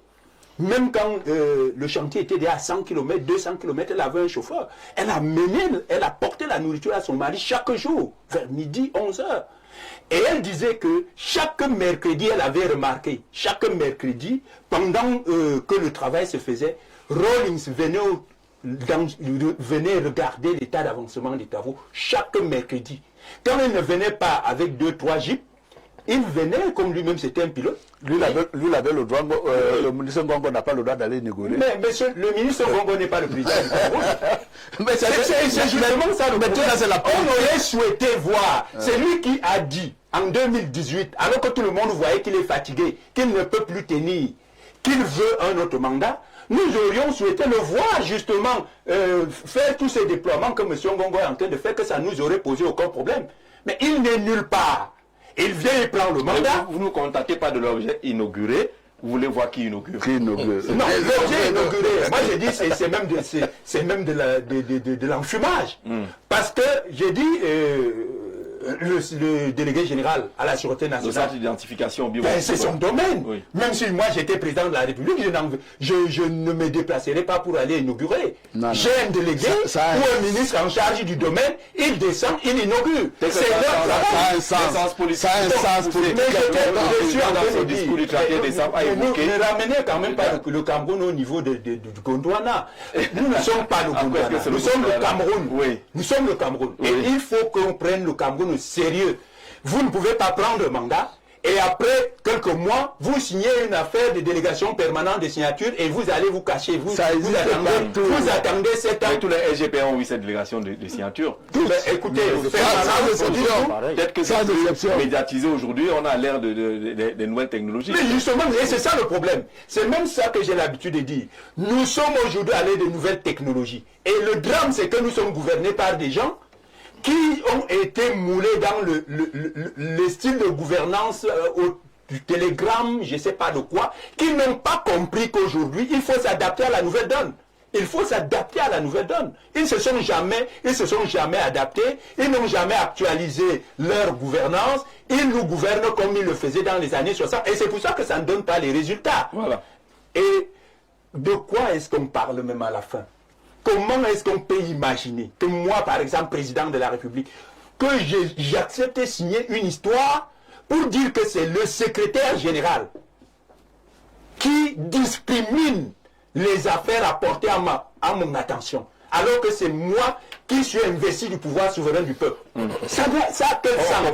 Ça veut dire qu'en réalité, ça veut dire à des termes clairs, le véritable président, c'est le secrétaire général. Parce que lorsque la population, et on comprend aisément pourquoi est-ce que le président n'est pas au courant de toutes les récriminations que la population a à son égard. Parce que lorsque les dossiers montent, quand ça arrive au niveau du secrétaire général, il peut envoyer le journal, je ne sais pas, Cameroun Tribune au président de la République, et lui, les vrais dossiers, comme disait Kennedy tout à l'heure, c'est lui qui coordonne le travail des services de renseignement. Les vrais dossiers où on attend que le président de la République, après avoir pris connaissance, arbitre, il n'est pas au courant. Pourquoi? Parce que le secrétaire général a discriminé. Il a estimé que c'est lui qui doit gérer ce dossier-là. Celui-là, c'est moi qui dois gérer. Et puis bon, je peux envoyer le D'accord, on a compris cela. Ça ne fait pas sérieux. Très rapidement, pour sortir de ce sujet-là, Patrice Christ-Nguidiol, on retient quoi finalement? Que vraiment il faudrait que le SGPR rentre s'asseoir au bureau, c'est ça? J'arrondis souvent dans mon village que lorsque tu tournes sur un arbre 2 fois et que tu te trouves sur cet arbre-là, c'est que tu es perdu. Et si tu ne retrouves même pas un autre arbre que tu reconnais, c'est que tu es perdu dans la forêt. Il vaut mieux retrouver un arbre. Il faut comprendre qu'aujourd'hui, c'est scandaleux qu'on se retrouve en train de débattre des sorties du SGPR. Parce lorsque on se souvient qu'il était chargé de construire le stade Olembe, à 0 pas de tout dit. On ne l'a pas vu aller visiter les chantiers. À 0 pas de tout dit. Le stade, c'est le jour qu'on inaugurait le stade avec le match d'ouverture de la CAN que le président lui-même était étonné du stade. Nous avons vu le geste. Et aujourd'hui, on voit le SGPR un peu partout. Vous comprenez qu'en ce moment, on est en train de repartir sur le monde des influenceurs. C'est-à-dire qu'aujourd'hui, le RDPC, si je peux citer le nom, essaie de nous amener sur un système gouvernemental auquel on se retrouve. On essaie quoi dire aux Camerounais, on essaie de faire quoi aux Camerounais. Qu'est-ce qu'ils vont dire? Qu'est-ce qu'ils vont faire? Puisque le temps est en train de passer, on ne sait pas comment on peut animer la galerie, on peut animer le dehors. On dit, vous vous souvenez que ça fait quelques temps ça que le délégué national est descendu pour dire les rues ne sont pas ici. Vous croyez que depuis des années que le délégué descendait, n'avait jamais vu ça? Pourquoi ce n'est qu'en 2025 maintenant que le délégué comprend que les routes ne sont pas? Il faut sortir de quelque chose pour faire le buzz. Et il y aura les likes. Et les Camerounais vont parler. Et les débats vont commencer. Quel temps, ça n'a pas duré si on a mis les Camerounais, ça met le tour et moi le compte de tout qu'on sort. Les gens ont fait les débats. On a parlé, il y a eu des likes, il y a des émissions, et tout est... Aujourd'hui, nous sommes en train de parler de sorties. Qu'est-ce qui est en train de se passer en back-office? Voilà. C'est là où nous devons en arriver. Parce que tout ce qu'on nous fait aujourd'hui, les débats qu'on nous fait sortir, nous on nous fait... Moi, j'aime être vraiment à côté de l'honorable. Parce qu'il a un discours qui t'amène à te distraire. Il prend un peu plus de temps, il vous amène dans un côté, et vous prenez goût, et après il vient lâcher. Vous prenez goût, hein? Oui, puisque moi je ne prends à un moment donné, vous ne comprenez pas. Quand il prend le débat, vous êtes sûr que non, il va aller avec vous. Après, il va vous dire que, vous voyez, tout ce qu'il a de faire est bien, en même temps c'est mauvais. D'accord. Alors, bonsoir. Aujourd'hui, vous êtes donc dans l'opposition. Vous voulez que les choses changent et cette opposition-là est en train de s'organiser. On va tourner la page de cette thématique pour faire le point. Vous permettez très rapidement, honorable Mout, continuez seulement avec le dilatoire. L'histoire tiendra vos propos d'aujourd'hui. Comme le disait le révérend Angelbin Ving, vous avez rendu le Cameroun la république du pas possible. C'est Abednego de Yomaba. Oui, mais bon. Imaginez, il va chuter. Aujourd'hui, le King parlait tout à l'heure, Kennedy parlait tout à l'heure que c'est l'Ouest qui n'est pas développé ou le Sud n'est pas développé. Le Sud. Il faut comprendre aussi que l'Ouest n'est pas développé. Donc, voilà. Il faut comprendre que le consommation n'est pas développé. Ce sont des points auxquels on parlait dans le passé, quand on se disait que le rail était à passer et que tout devait même être développé à l'heure. Moi, je sont les villes qui sont plutôt abandonnées et plus loin. D'accord. Donc, à ce niveau, on ne peut pas dire que après 43 ans de pouvoir, on nous fait comprendre que les choses, c'est maintenant que les choses vont changer. D'accord, je signale que Patrice Christ-Nguidiol est candidat à la candidature pour la prochaine élection présidentielle. On vous salue de la Côte d'Ivoire. Salut Monsieur Zé, demandez bien à l'honorable Mout de quelle Côte d'Ivoire il parle-t-il. Qu'il cesse. Qui disent Voilà, Amana d'Abidjan qui demande de quelle Côte d'Ivoire. C'est Amana, c'est mon frère qui est passé caché là-bas. Sauf que, effectivement, je vous ai demandé la parole tout à l'heure. Parce que vous voulez me parler un peu de la Côte d'Ivoire et de son modèle de développement. Très rapidement, parce qu'on a... Un pays... On est sûr. Il me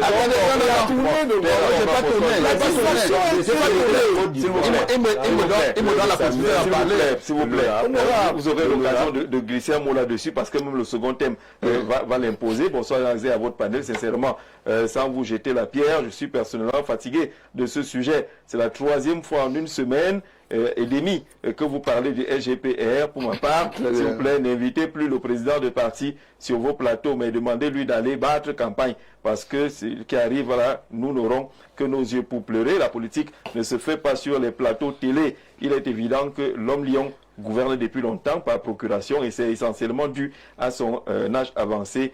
Et que faire? Aller battre campagne et proposer nous des projets politiques, parce que c'est un débat qui est vain à quelques mois de l'élection majeure, qu'on ne doit même plus vous inviter, cher président. On doit aller battre campagne politique. Également, il ne sait pas que les médias sont des instruments les plus appropriés même en démocratie. Et là, vraiment, alors, pendant que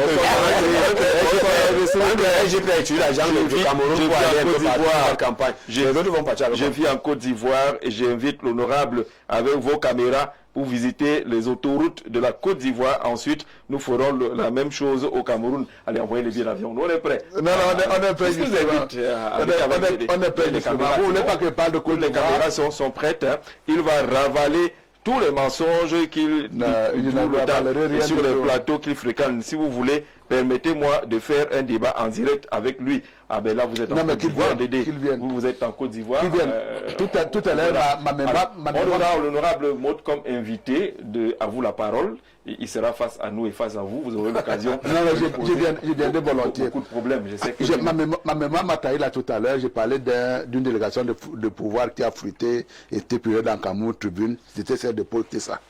Qui a été secrétaire général de la République entre 1980-1989. Donc ça a tout existé, les délégations. D'accord. Allez donc battre campagne, chers leaders des partis politiques de l'opposition. Et cette opposition-là qui peine à s'organiser, on nous a annoncé des grandes alliances, APC, ATP, mais depuis un certain temps, on a l'impression que ça tourne mal au sein de ces alliances, notamment ATP, qui fait l'objet de débats ces derniers temps. Le parti l'ATP indique justement qu'il y a des opposants qui étaient arrivés parce qu'ils pensaient que c'était facile pour eux et qu'ils profiteraient de l'ATP pour être adoubés. Que se passe-t-il à l'ATP? Vous êtes membre de l'ATP. Je suis membre de l'ATP, Jacques. Il faut comprendre qu'on sait toujours qu'il y a toutes les mauvaises graines quelque part. Et même dans nos maisons, il y a toujours des enfants qu'on accouche un enfant, mais on n'accouche pas son cœur. Donc il y a les mauvaises graines au sein de l'ATP. Et il y a les gens qui viennent pour pouvoir avoir le positionnement. Et il y a les gens qui arrivent juste peut-être parce qu'ils cherchent leur retraite.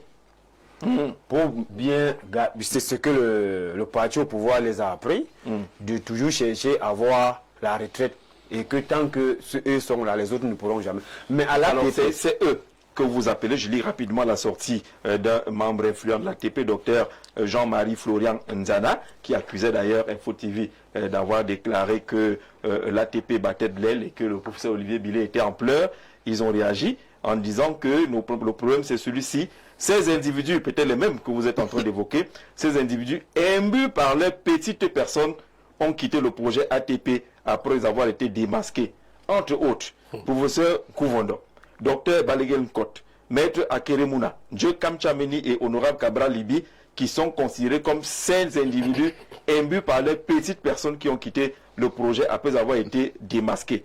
Le même texte dit, tous ces individus habités par le virus de l'opposition camerounaise, c'est-à-dire, entre parenthèses, recherche l'intérêt personnel et calcul politicien, avaient cru qu'ils seraient tout simplement adoubés comme le choix final de l'ATP. Mal leur en a pris, car l'ATP est aujourd'hui la seule plateforme démocratique, intelligente et innovante. Je suis très d'accord que l'ATP est la seule plateforme aujourd'hui qui est sérieuse. Pourquoi? Moi, je suis de la société civile. Je pas à l'ATP par rapport à la vision de l'ATP. L'ATP qui me montre que avec un mouvement debout contre la défense de l'homosexualité au Cameroun, on peut aller loin. Pourquoi? Parce que je me rends compte que la plupart des autres leaders beaucoup appellent à la question de l'homosexualité sur des plateaux télé. Vous m'avez demandé de ne pas citer les noms. Oui.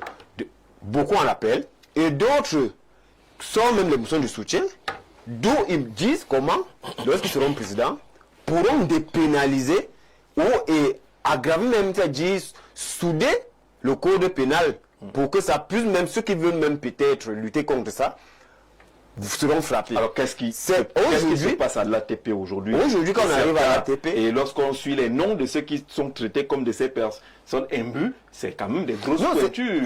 Non, le problème c'est que quand on arrive à l'ATP, on trouve dans toutes ces personnes. Le problème c'est que la plupart des... L'idée, le manifeste, parle des primaires. Le manifeste parle des primaires. Cependant, certaines autres personnes apportent les idées du consensus. D'où il faut aller voter une seule personne dans une chambre.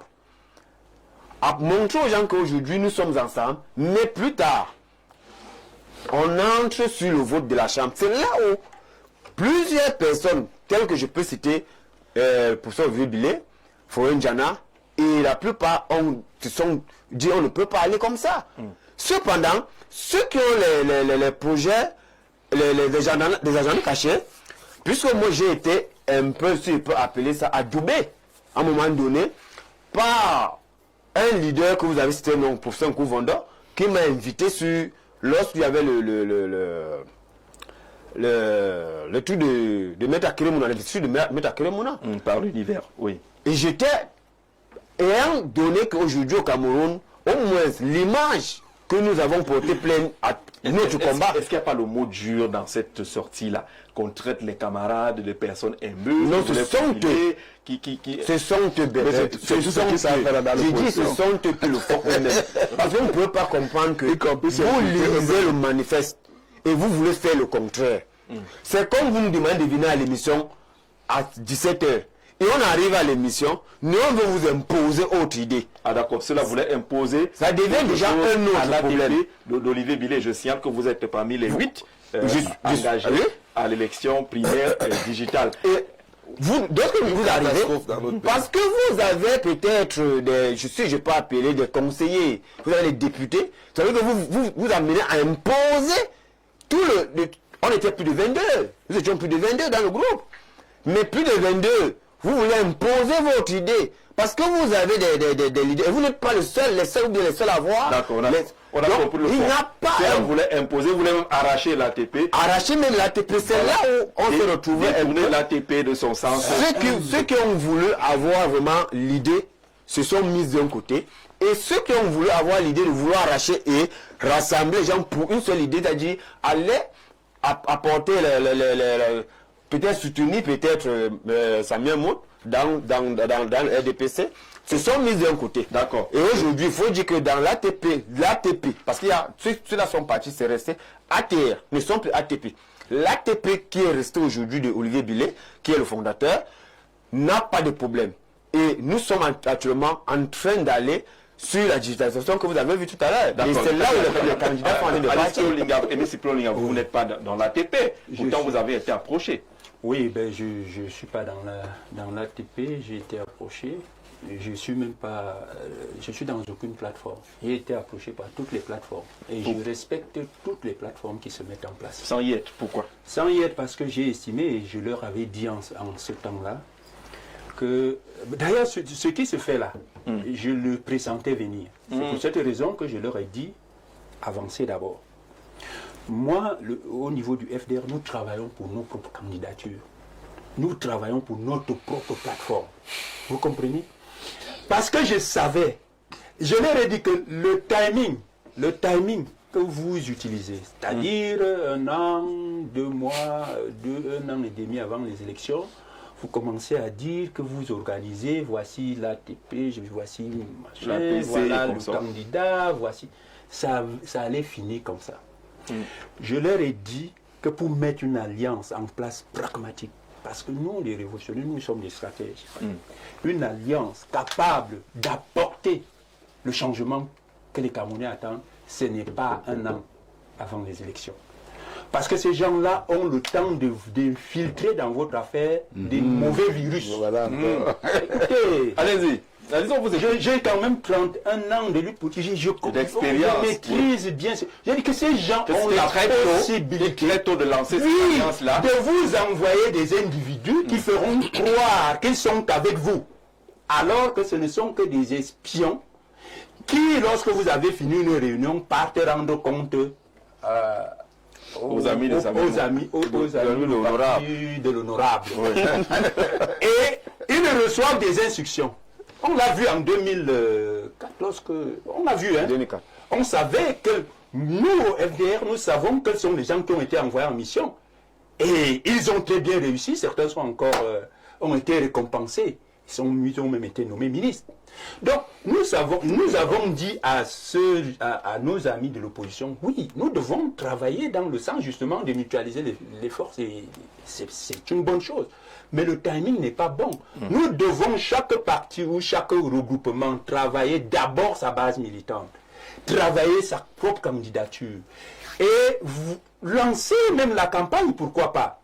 Et que, probablement, pourquoi pas, pendant la campagne, vous vous mettez ensemble et vous dites, nous nous retirons et puis nous laissons passer tel. Donc vous n'êtes pas surpris. Vous n'êtes pas surpris par ce qui se passe actuellement. Oui, je ne suis pas surpris. Mais il y a quand même je leur ai dit, ce n'est pas mauvais. Si vous commencez, mais sachez que le problème au Cameroun, et je voudrais que les Camerounais le sachent, les histoires de regroupement, des alliances et tout ça, c'est d'abord le parti au pouvoir qui les encourage. Hein. Ah bon? Oui.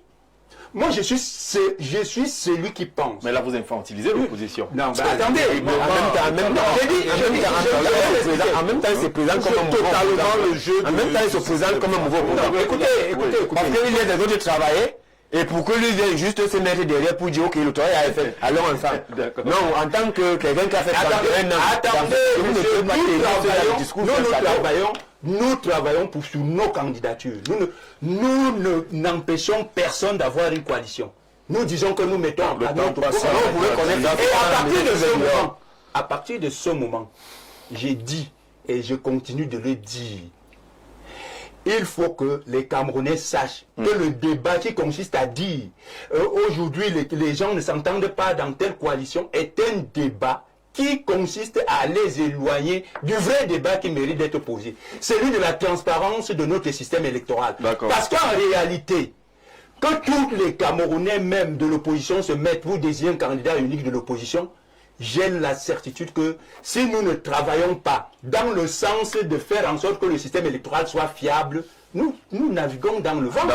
D'accord. Alors oui, certains vieux roublards, c'est ce texte-là, je l'aime bien, hein, c'est pour vous introduire, certains vieux roublards de l'opposition camerounaise, cette vieille classe politique camerounaise habituée des méthodes archaïques et peu orthodoxes se sont infiltrés au sein de l'ATP dans l'espoir de se faire adouber pour servir leurs intérêts personnels, égoïstes et égocentriques. Sur cette liste-là, il y a votre président Kouvondo. Non, il y a toute l'alliance qui porte à Kérémouna. Je vais vous dire. Oui. En dehors de Kabalibi, bien entendu. Il y a le professeur Balebek de l'UPC. Balebek de l'UPC. Il y a Kouvondo, mon président d'Univers. Il y a M. Kérémouna lui-même. Mais je voudrais quand même... Il n'est pas signataire du manifeste. Tu as parlé, je n'ai pas parlé. Et je vais pas être désobligeant. Non, je vais donner une information. Oui. Parce que ce que je vais dire est très important. Je me suis rendu compte qu'au retour de l'Afrique du Sud, il faut qu'on dise des choses aux Camerounais parce que les Camerounais doivent le savoir. Ils veulent savoir ce qui s'est même passé. Qu'est-ce qui ne va pas dans cette plateforme ATP? Comment cette plateforme est mise en place du ministre délégué Jean de Dieu Momo, que je salue au passage. Le président de la part? Le président de la part, du parti à part. C'est le Saint-Germain. Vous connaissez? Vous dites qu'il est proche du ministre. Très proche, je n'ai pas dit proche. C'est des êtres humains. Non, ça n'a rien à voir, c'est politique. Mais lui, il est candidat à la candidature. Je veux candidat à quelle candidature, M. Jean-Jacques? Des gens qui n'ont même pas un conseiller municipal, qui n'ont même pas une base politique. Des gens comme mon jeune homme là, qui dit qu'il est candidat à la candidature dans les réseaux sociaux, il faut arrêter de distraire les Camerounais. Mais l'élection ne se déroule pas. Vous dites qu'il y a des forts, vous êtes fort, non, parce que vous avez des élus. À un moment donné, il faut dire la vérité aux Camerounais. Il y a l'opposition qui distrait les Camerounais. Et il y a l'opposition qui travaille réellement pour structurellement intellectuellement ou physiquement, même essayer de faire bouger les lignes. L'univers. Nous faisons partie. Je me rappelle qu'en 2010, vous savez ce qu'on a pu faire avec Abba Libi. D'une manière ou d'une autre. On prend au sérieux. Non, prenez-nous au sérieux ou pas. Mais notre parti, notre action, d'une certaine façon, impacte sans beaucoup de moyens, mais avec notre cerveau, le lendemain politique du Cameroun. Vous ne pouvez pas nier cela. Donc vous reprochez quoi à la procédure définie par l'ATT? Je veux qu'on m'accorde 5 minutes parce qu'il y a des choses. Ça va être beaucoup. 2 minutes. Allez-y. Parce qu'il y a des choses importantes qu'il faut dire ici. De tous les candidats que vous voyez qui se plaît aujourd'hui, qui pinaillent, qui crient partout, lequel d'entre eux a la capacité d'investir un candidat à l'élection présidentielle? Aucun. De tous les candidats que vous voyez là aujourd'hui, posez-les les questions lorsque vous allez. S'il vous plaît, ne me coupez pas. Allez-y. De tous les candidats que vous avez là, est-ce que la plupart ont lu le préambule qui unissait que le parti va signer? C'est un préambule qui ne parle pas d'élection présidentielle. Et je veux bien que mon frère... Le préambule du manifeste? Le manifeste, oui. Il ne parle pas d'élection présidentielle. Il parle de transition politique à mettre en place au Cameroun et surtout prévoir la mise en place des élections municipales et législatives et après une fédération des différentes forces. Or, le chef de l'État qui est très malin a prévu de reporter l'élection municipale et législative et d'anticiper d'abord sur l'élection présidentielle. Et d'où donc il fallait une réunion haute pour désigner donc les différentes voies. Abba Libi qui a son parti... Vous avez vraiment espéré que les législatives se feraient avant? Sur le plan technique, normalement, les législatives doivent se faire... Avec l'expérience, nous savons bien que là, on ne va jamais jumeler les deux parce que ça va vous défavoriser. Non, pas pour cela. Pourquoi on n'aura jamais... Non, parce que l'observation empirique fait qu'on s'est toujours comporté comme ça. Il ne voit pas pourquoi on change. On veut changer. L'exception à règle. Et reléguer la règle à l'exception. On est en train de chercher toujours à quel niveau, comment on va définir pour la comprendre, la pomme de discorde? La pomme de discorde survient au niveau des intérêts des uns et des autres. Les intérêts de ceux qui sont restés avec Olivier Bilé, je ne parle pas particulièrement de mon jeune frère en face, étaient ceux de se positionner pour avoir leur part. Comme celui qui a créé son parti, ma part ou à part, je ne sais pas très bien.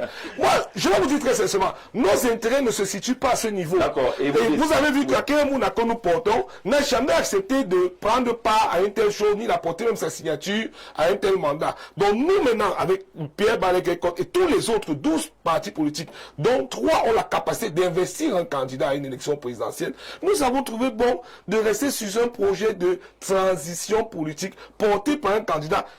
C'est vrai qu'on n'aime pas que je le dise, mais qui est d'expression anglaise. On a une autre vision. C'est ça? Non. Nous n'avons pas... logique, mais non, vous savez, chacun a des propos. J'ai vu d'abord mon ancien président du premier parti, je ne vais pas le citer, qui était le premier à lancer sa formation et a dit qu'on unit les partis autour de lui sans consensus. Nous avons pris le temps de débattre avec les uns, avec les autres et de mettre en place une plateforme quand même que nous pensons assez sérieuse et assez... Et cette plateforme-là va soutenir Aké Mouna? C'est déjà clair, c'est déjà lancé à ce niveau. Et pour dire donc la pomme de discorde en un mot avec Olivier Bilé était surtout au niveau de son choix. Surtout encore quand il est allé officiellement le défendre à la télé, de dire que son choix c'est de faire quelque chose pour aller soutenir M. Biya. À partir de ce moment-là, à Canal 2, pour ne pas enlever. Oui, il a défendu à l'arène pendant pratiquement, je crois que c'est 2 heures de temps de débat, où il expliquait que son choix premier, c'est M. Biya, pour une transition, pour l'accompagner à une transition. Et son choix deuxième, c'est que si M. Biya ne le reçoit pas, à ce moment-là, il va affronter M. C'est tellement enfantin, c'est tellement scandaleux pour nous, que nous n'avons pas voulu rentrer dans les insultes, nous n'avons pas voulu étaler ça sur la place publique, mais tellement vous êtes vindicatif qu'il faut vous dévoiler. Du bouche à bouche. Je me sens concerné. Lorsqu'il parle que le manifeste ne concerne pas la présidentielle, pourquoi on parle de transition pour 4 ans? On va faire les 4 ans locatiers. Peut-être à la tête des mairies. Ce n'est pas à la présidentielle. Vous avez lu le manifeste? J'ai lu le manifeste, j'ai relu. C'est pour 4, quand on parle de 4 ans, c'est pour changer ce qui n'a pas été fait. Après les municipales et les législatives. Si on entre dans ce côté, il faut qu'on commence à changer le code. Il refuse de dire le mot. Il refuse de dire le mot. Quel mot? Parce que lorsqu'ils sont partis en Afrique du Sud, L'argent est sorti, l'argent a été proposé. Ah d'accord. D'où Olivier Billet en a refusé, il a même dit ça sur votre plateau une fois. C'est des conneries. Et il a refusé cet argent. C'est dès lors que... S'il vous plaît. Laissez-moi finir, non? Il dit la vérité, non? Ne porte pas plainte. Vous voulez la vérité, non? Il y a aucun argent dans la Vous voulez la vérité, non? Sur l'argent.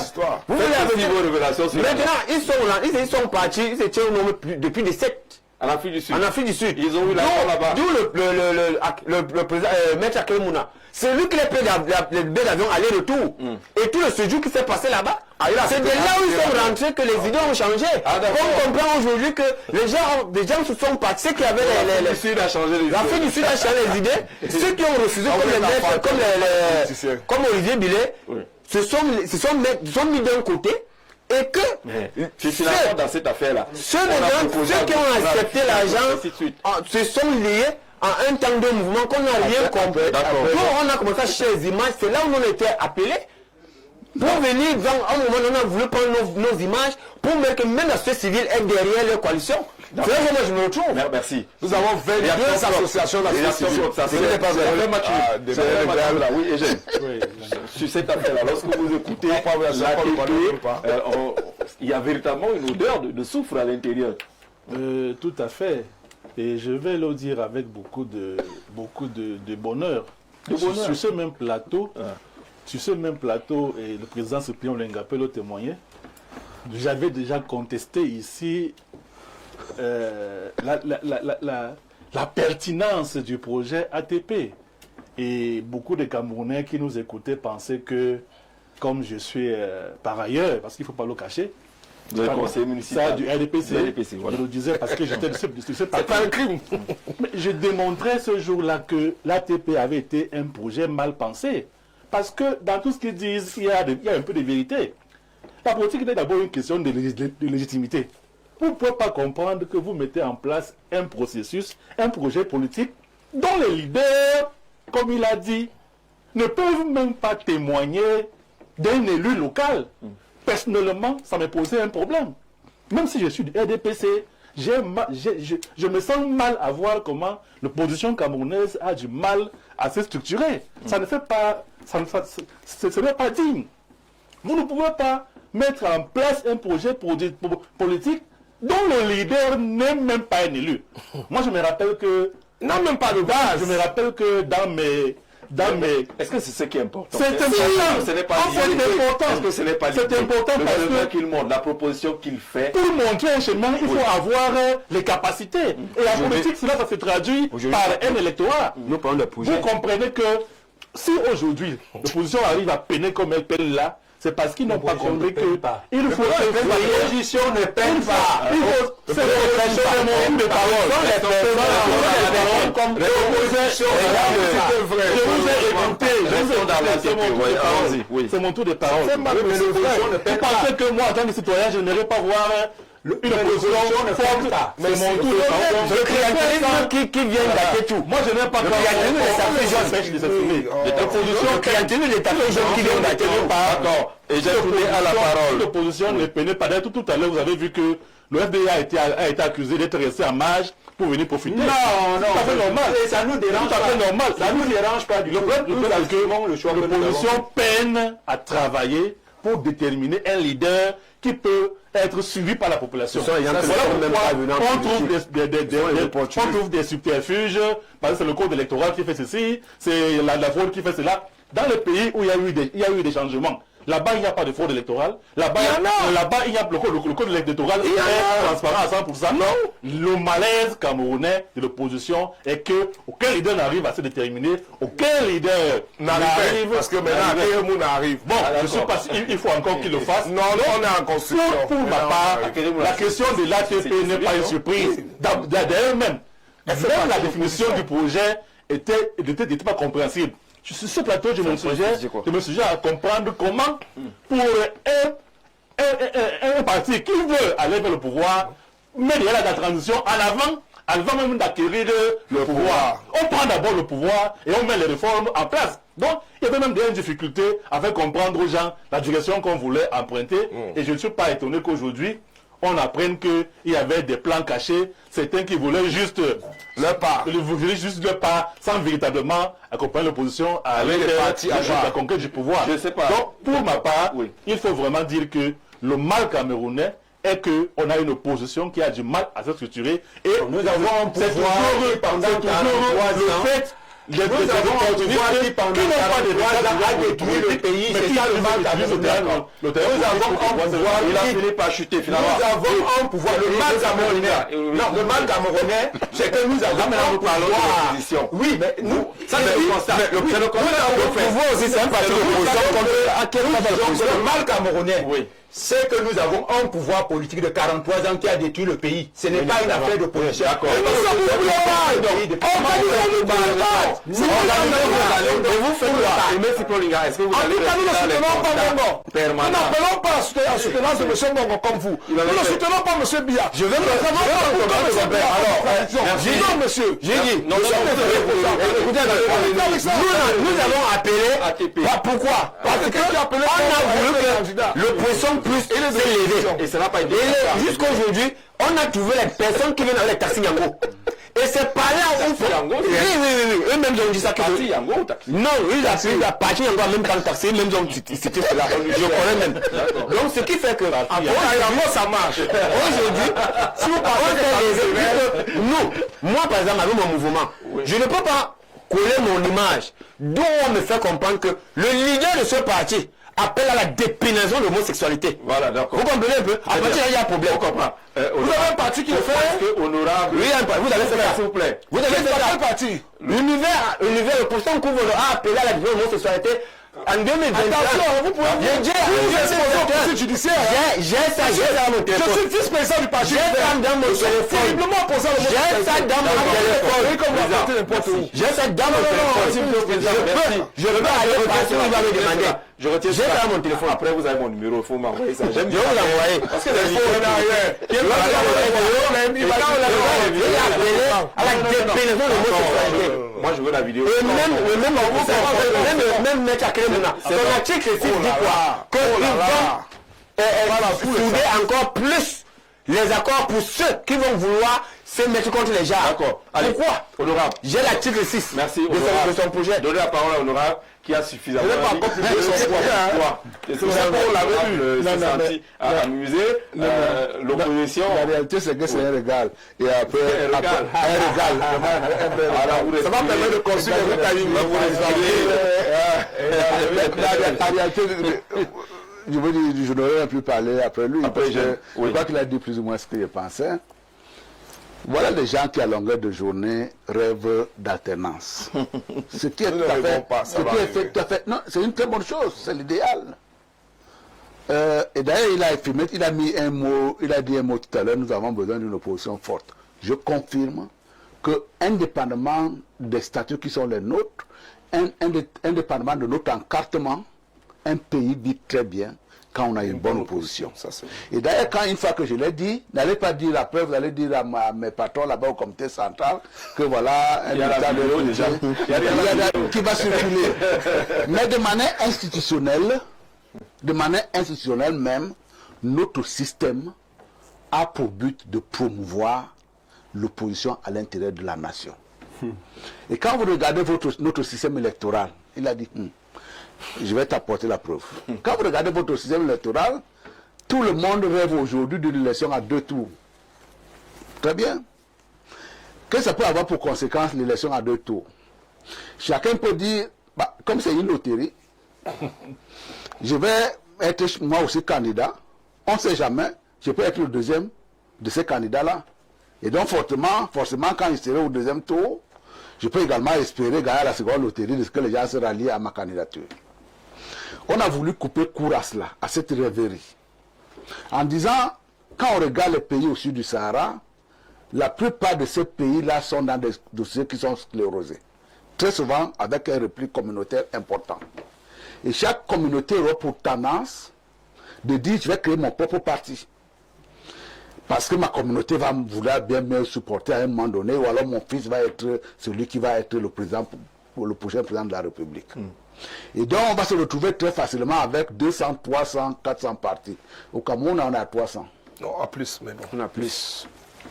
Et donc, la meilleure façon est 300 partis face à un pouvoir qui est enraciné, une gouvernance qui est enracinée. Ils peuvent l'insulter comme ils veulent, mais au moins l'impact que nous avons auprès des communautés aujourd'hui fait que, plus ou moins, on nous comprend.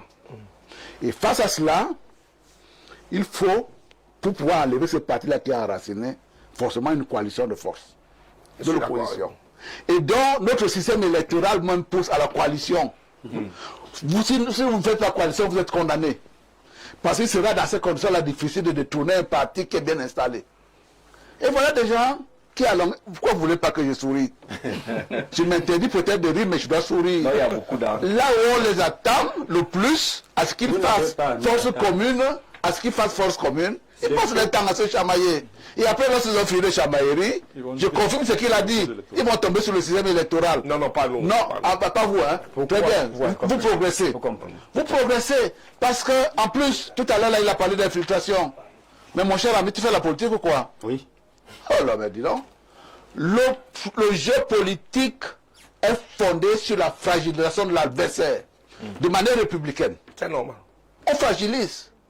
On utilise vos vulnérabilités pour pouvoir vous donner le coup fatal. Ouais. Et donc, du coup, lorsque vous allez commencer à vous organiser, pourquoi vous ne voulez pas que j'ai des gens dedans qui me donnent des informations? C'est la règle du jeu. À vous d'avoir la Et stratégie. puis, ils s'étonnent de ce que la société fonctionne comme elle fonctionne. Elle a toujours fonctionné comme ça. Allez apprendre de la politique. À ce moment-là, vous allez rendre service à des Camerounais. Ne perdez pas le temps à insulter les autres. Et là, ils voient très bien quand vous avez fini d'insulter le RDPC, vous insultez entre vous. C'est le spectacle que vous nous donnez là en ce moment. Et bien, Et demain ou après-demain, sachez tout simplement une chose. Oui. Vous serez C'est moi qui ai la insulté. parole maintenant. D'accord. C'est moi qui ai la parole. parole. Je suis heureux de prendre la parole après l'honorable. Parce qu'il démontre de manière claire ce que nous avons toujours dit. Voilà des gens qui vous disent, qui nous donnent la formule gagnante. Alors qu'ils disent qu'ils sont une matou, qu'ils veulent garder le pouvoir. Mais ils vous disent quand même que le salut... Non, attendez, je vous ai... Là, est-ce que C'est tout simplement la preuve que... Attendez, laissez-moi. Laissez-moi jeter tout ce qu'il dit parce qu'il est du RDPC. Non, c'est pas ce que j'ai dit. Voilà, d'accord. J'ai dit donc, voilà des gens qui disent, n'est-ce pas, qu'ils aiment l'opposition, qui conseillent l'opposition, parce qu'ils veulent avoir une opposition forte, qui prennent le pouvoir, et qui vous disent, nous voulons une opposition unie. Alors qu'ils savent pertinemment que le problème n'est pas de ce côté-là. Le problème, honorable, ce n'est pas que l'opposition soit unie. Le problème, c'est que notre système électoral soit fiable. Parce que s'il est fiable, je le dis. Mais on y est, je l'affirme. Je dis donc, c'est que s'il est fiable, même un seul parti peut battre votre soi-disant On a une minute à partager. Voilà. Une minute à partager. Oui, je peux rassurer le président, l'honorable, en attendant que les routes de Yingui soient construites, qu'en réalité, Vous allez les conseiller à 5 minutes. avançons le temps passe. Je voulais vous rassurer qu'il y a plusieurs types d'opposition au Cameroun. Il y a des oppositions comme celle de mon ami qui appelait le secrétaire général à être président, qui appelle le président de la République. Bon, on ne comprend pas très bien à quel niveau elle est opposante. Et il y a une opposition qui, comme M. Cyprien Olinga, qui dit qu'il faut changer le code électoral. Je ne sais pas qui va changer le code électoral. Non, pour vous. Permettez, M. Olinga, vous avez la parole. Nous sommes de ceux qui pensons que nous sommes dans une bataille. Et qu'il faut arracher des députés, arracher des conseillers. Nous y sommes. Oh là là. Enfin, c'est possible. Je vous dis, je pense sur la poubelle. Les élections qui sont les plus accessibles au Cameroun. Pour arracher cela. Les élections qui sont les plus accessibles au Cameroun, ça peut déplaire à plusieurs, ce sont les élections locales. Quand vous êtes bien organisé, quand vous maîtrisez votre code électoral, quand vous travaillez très bien dans votre circonscription électorale, je vous assure, M. Jean-Jacques, à 90%, vous allez réussir au moins à obtenir quelques postes ou alors la succès. Là, je suis d'accord avec vous. Et c'est ce pourquoi nous nous battons maintenant. Donc, pour que nous arrivions dans notre pensée à changer le Cameroun, il faut partir à la base. Nous ne pensons pas changer le Cameroun dès le sommet. Et je rebondis dessus très rapidement parce que j'ai entendu beaucoup de choses, tel dit que dans notre projet, il y a ceci. Le parti univers, comme le professeur, le bâtonnier Akeremouna, nous pensons que le Cameroun s'est créé sans nous. Je veux bien que vous compreniez ceci. Et nous pensons que Pour un nouveau Cameroun, il faut un nouveau pacte social. Ou encore, c'est encore les Camerounais qui vont réfléchir au projet de société qui ira le mieux au Cameroun, aux lois qui seront les plus adaptées au Cameroun. Donc, quand vous commencez à dire, tel candidat dit ceci, je ne suis pas très certain. Je m'excuse, on aura le temps de se connaître. Je ne suis pas très certain que vous savez exactement quelle est la ligne de conduite que nous avons. Quand on parle de pression d'homosexualité autre, vous ne verrez pas cela en nous parce que c'est la société encore elle-même, c'est les acteurs qui décideront si nous allons vers telle tendance ou vers telle autre tendance. Mais l'une des choses qui est claire, c'est que nous voulons la réelle indépendance du Cameroun, économique, sociale et morale. Je suis de ceux qui pensent que les Africains ont la science et que on peut construire les centres d'identification par les Camerounais et les inaugurer, qu'ils fassent vraiment 48 heures. Pas comme ce qui se passe en Moyen. En 5 minutes de la suite, c'est quoi? La suite, c'est quoi? Les élections primaires, ce qui se passe aujourd'hui ne vous a pas déstabilisé? Non, mais ce qui se passe aujourd'hui même nous rend plus forts. Oui. Parce qu'aujourd'hui, on s'est rendu compte que les gens comme les Kennedy sont sortis de l'ATP. Aujourd'hui, on comprend que... Vous ne regrettez pas? On ne regrette pas. Pourquoi? Parce qu'on peut... Aujourd'hui, on a compris que ceux qui sont autour de nous, ce sont des personnes que peut-être Honorable Samuel Mout parle que on peut avoir une opposition solide. Parce que les personnes ne pourront pas être là pour peut-être atteindre qu'on vient peut-être les candidats de gauche à droite avec un peu de l'argent de gauche à droite. Est-ce que pendant que vous parlez, la réalisation peut afficher justement la liste des candidats à ces primaires-là? Il y a, voilà, on a cette liste-là. Tous des inconnus. Docteur Florian Nzana, au Canada. Du CPCC qui vit au Canada, c'est lui qui a signé le texte qui parle des uns des autres là. Olivier Billet, les libérateurs. David Awono, Kamer, totalement inconnu ou Linga, je ne sais pas trop. Chris Ngidjoy, c'est vous. On le découvre aujourd'hui. Allez, non, ça veut dire que les gens qui ne nous écoutent pas. Je suis un acteur au Cameroun. J'ai mené des actions, j'ai porté plein d'abandons, j'ai porté plein d'abandons de la j'ai manifesté à l'ambassade des États-Unis pour le mot donc je suis connu. Vous ne pouvez pas arriver sur un plateau sérieux, vous dites que non, c'est un honnête. Permettez qu'on présente. Vous n'êtes pas sérieux, vous êtes 8. Anissé Nanga, totalement du Front, Success Congo, de MLC, c'est le Saint-Germain. Non, de MLC, pas MLC. Vous criez MLC. Vous pouvez créer le problème là. C'est un L, je n'ai pas dit R. Ah, ok. MLC. Je ne sais même pas si ça existe. C'est le Saint-Germain de Apart. Non, il faut insister, c'est le Saint-Germain de Apart, très proche du ministre Momo. Non, ce n'est pas écrit ici. Mais vous êtes proche. Vous êtes proche. Si vous arrivez à faire là, peut-être c'est vous qui êtes infiltré. Parce que vous avez vraiment, à un moment donné, si on regardait votre lit, ça veut dire que l'ATP devient même plus vif. Mais aujourd'hui, on comprend que... Moi, je parle librement. Puisque vous avez dit... Alors, le dernier candidat, s'il vous plaît. Il n'y a plus beaucoup de temps. Saïdou Sambo de Afargap, de la société civile, et qui est également engagé. Je crois qu'il vit au primaire ouverte et digitale pour la première fois de notre histoire. Choisissons notre futur dirigeant via la primaire ouverte et digitale ATP.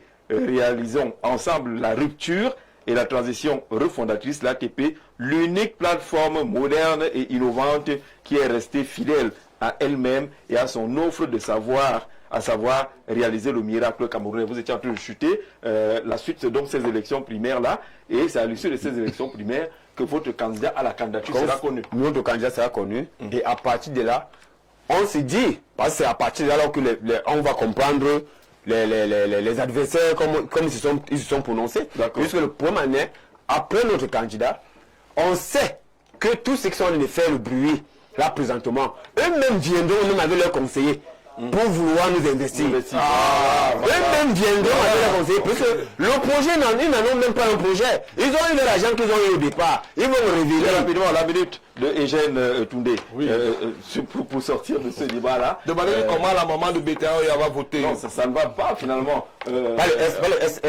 USS avec le téléphone. Voilà, j'espère que ce qui se passe ici ne vous amène pas à avoir une conclusion.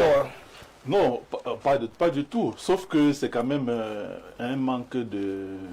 Je dirais pas un manque de sérieux, mais il y a quand même beaucoup de regrets à voir qu'à quelques mois d'une élection aussi importante que l'élection présidentielle, l'opposition soit encore à ce niveau de balbutiement, avec des acteurs qui sont totalement inconnus. Et je ne sais pas si on y a un pays au monde où on a vu des gens sortir comme ça là et se retrouver à la magistrature suprême. Je crois qu'il y a un besoin d'être un peu plus sérieux cette plateforme qui est créée, qui n'est pas inutile, mais qui peut commencer à faire ses classes, devait quand même pouvoir se préparer à au moins aller à l'élection, aux élections municipales et régionales. Nous sommes de faire les signatures. Pour que vous cherchez les signatures. Nous sommes absolument parce que la liste de vos 8 candidats à la candidature, personne n'a aucun d'eux ne peut juste valablement investir un candidat. Vous comprenez donc que quand d'autres pays autour de nous regardent ce Cameroun, c'est triste, qu'on fait ce genre de choses, c'est pas bien. C'est pas bien. On a fait le tour. On a fait le tour. Chacun a eu sa minute, non? Et je termine avec ce message. Bon, monsieur Zé, vous-même vous voyez, on prend un témoin. Vous-même vous voyez que souvent la stabilité est mieux.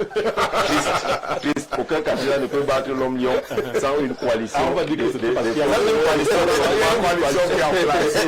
Pour le moment, en attendant que l'esprit de division quitte l'opposition, il est mieux de privilégier la stabilité parce que tout le monde voit la défaite de l'opposition se dessiner. À date, qui a déjà fait campagne, qui est déjà allé dans l'arrière-pays? Vous pensez que l'élection c'est seulement Yaoundé ou Douala?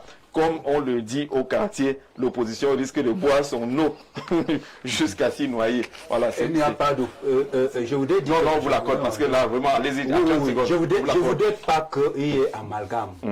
L'opposition au Cameroun travaille. Il y a des plateformes qui sont en train de se mettre en place. Faut pas sur TikTok, hein, non, sur le terrain. j'ai dit que l'opposition travaille et les leaders sont en train de travailler. Ils se rencontrent, ils se parlent. Attendez voir ce qui va se passer, simplement. Juste pour acheter le roi Moulin, la plupart des opposants étaient au congrès du SIF, vous y étiez? J'étais au congrès du SIF, j'étais au congrès du MRC. Je suis en train d'ajouter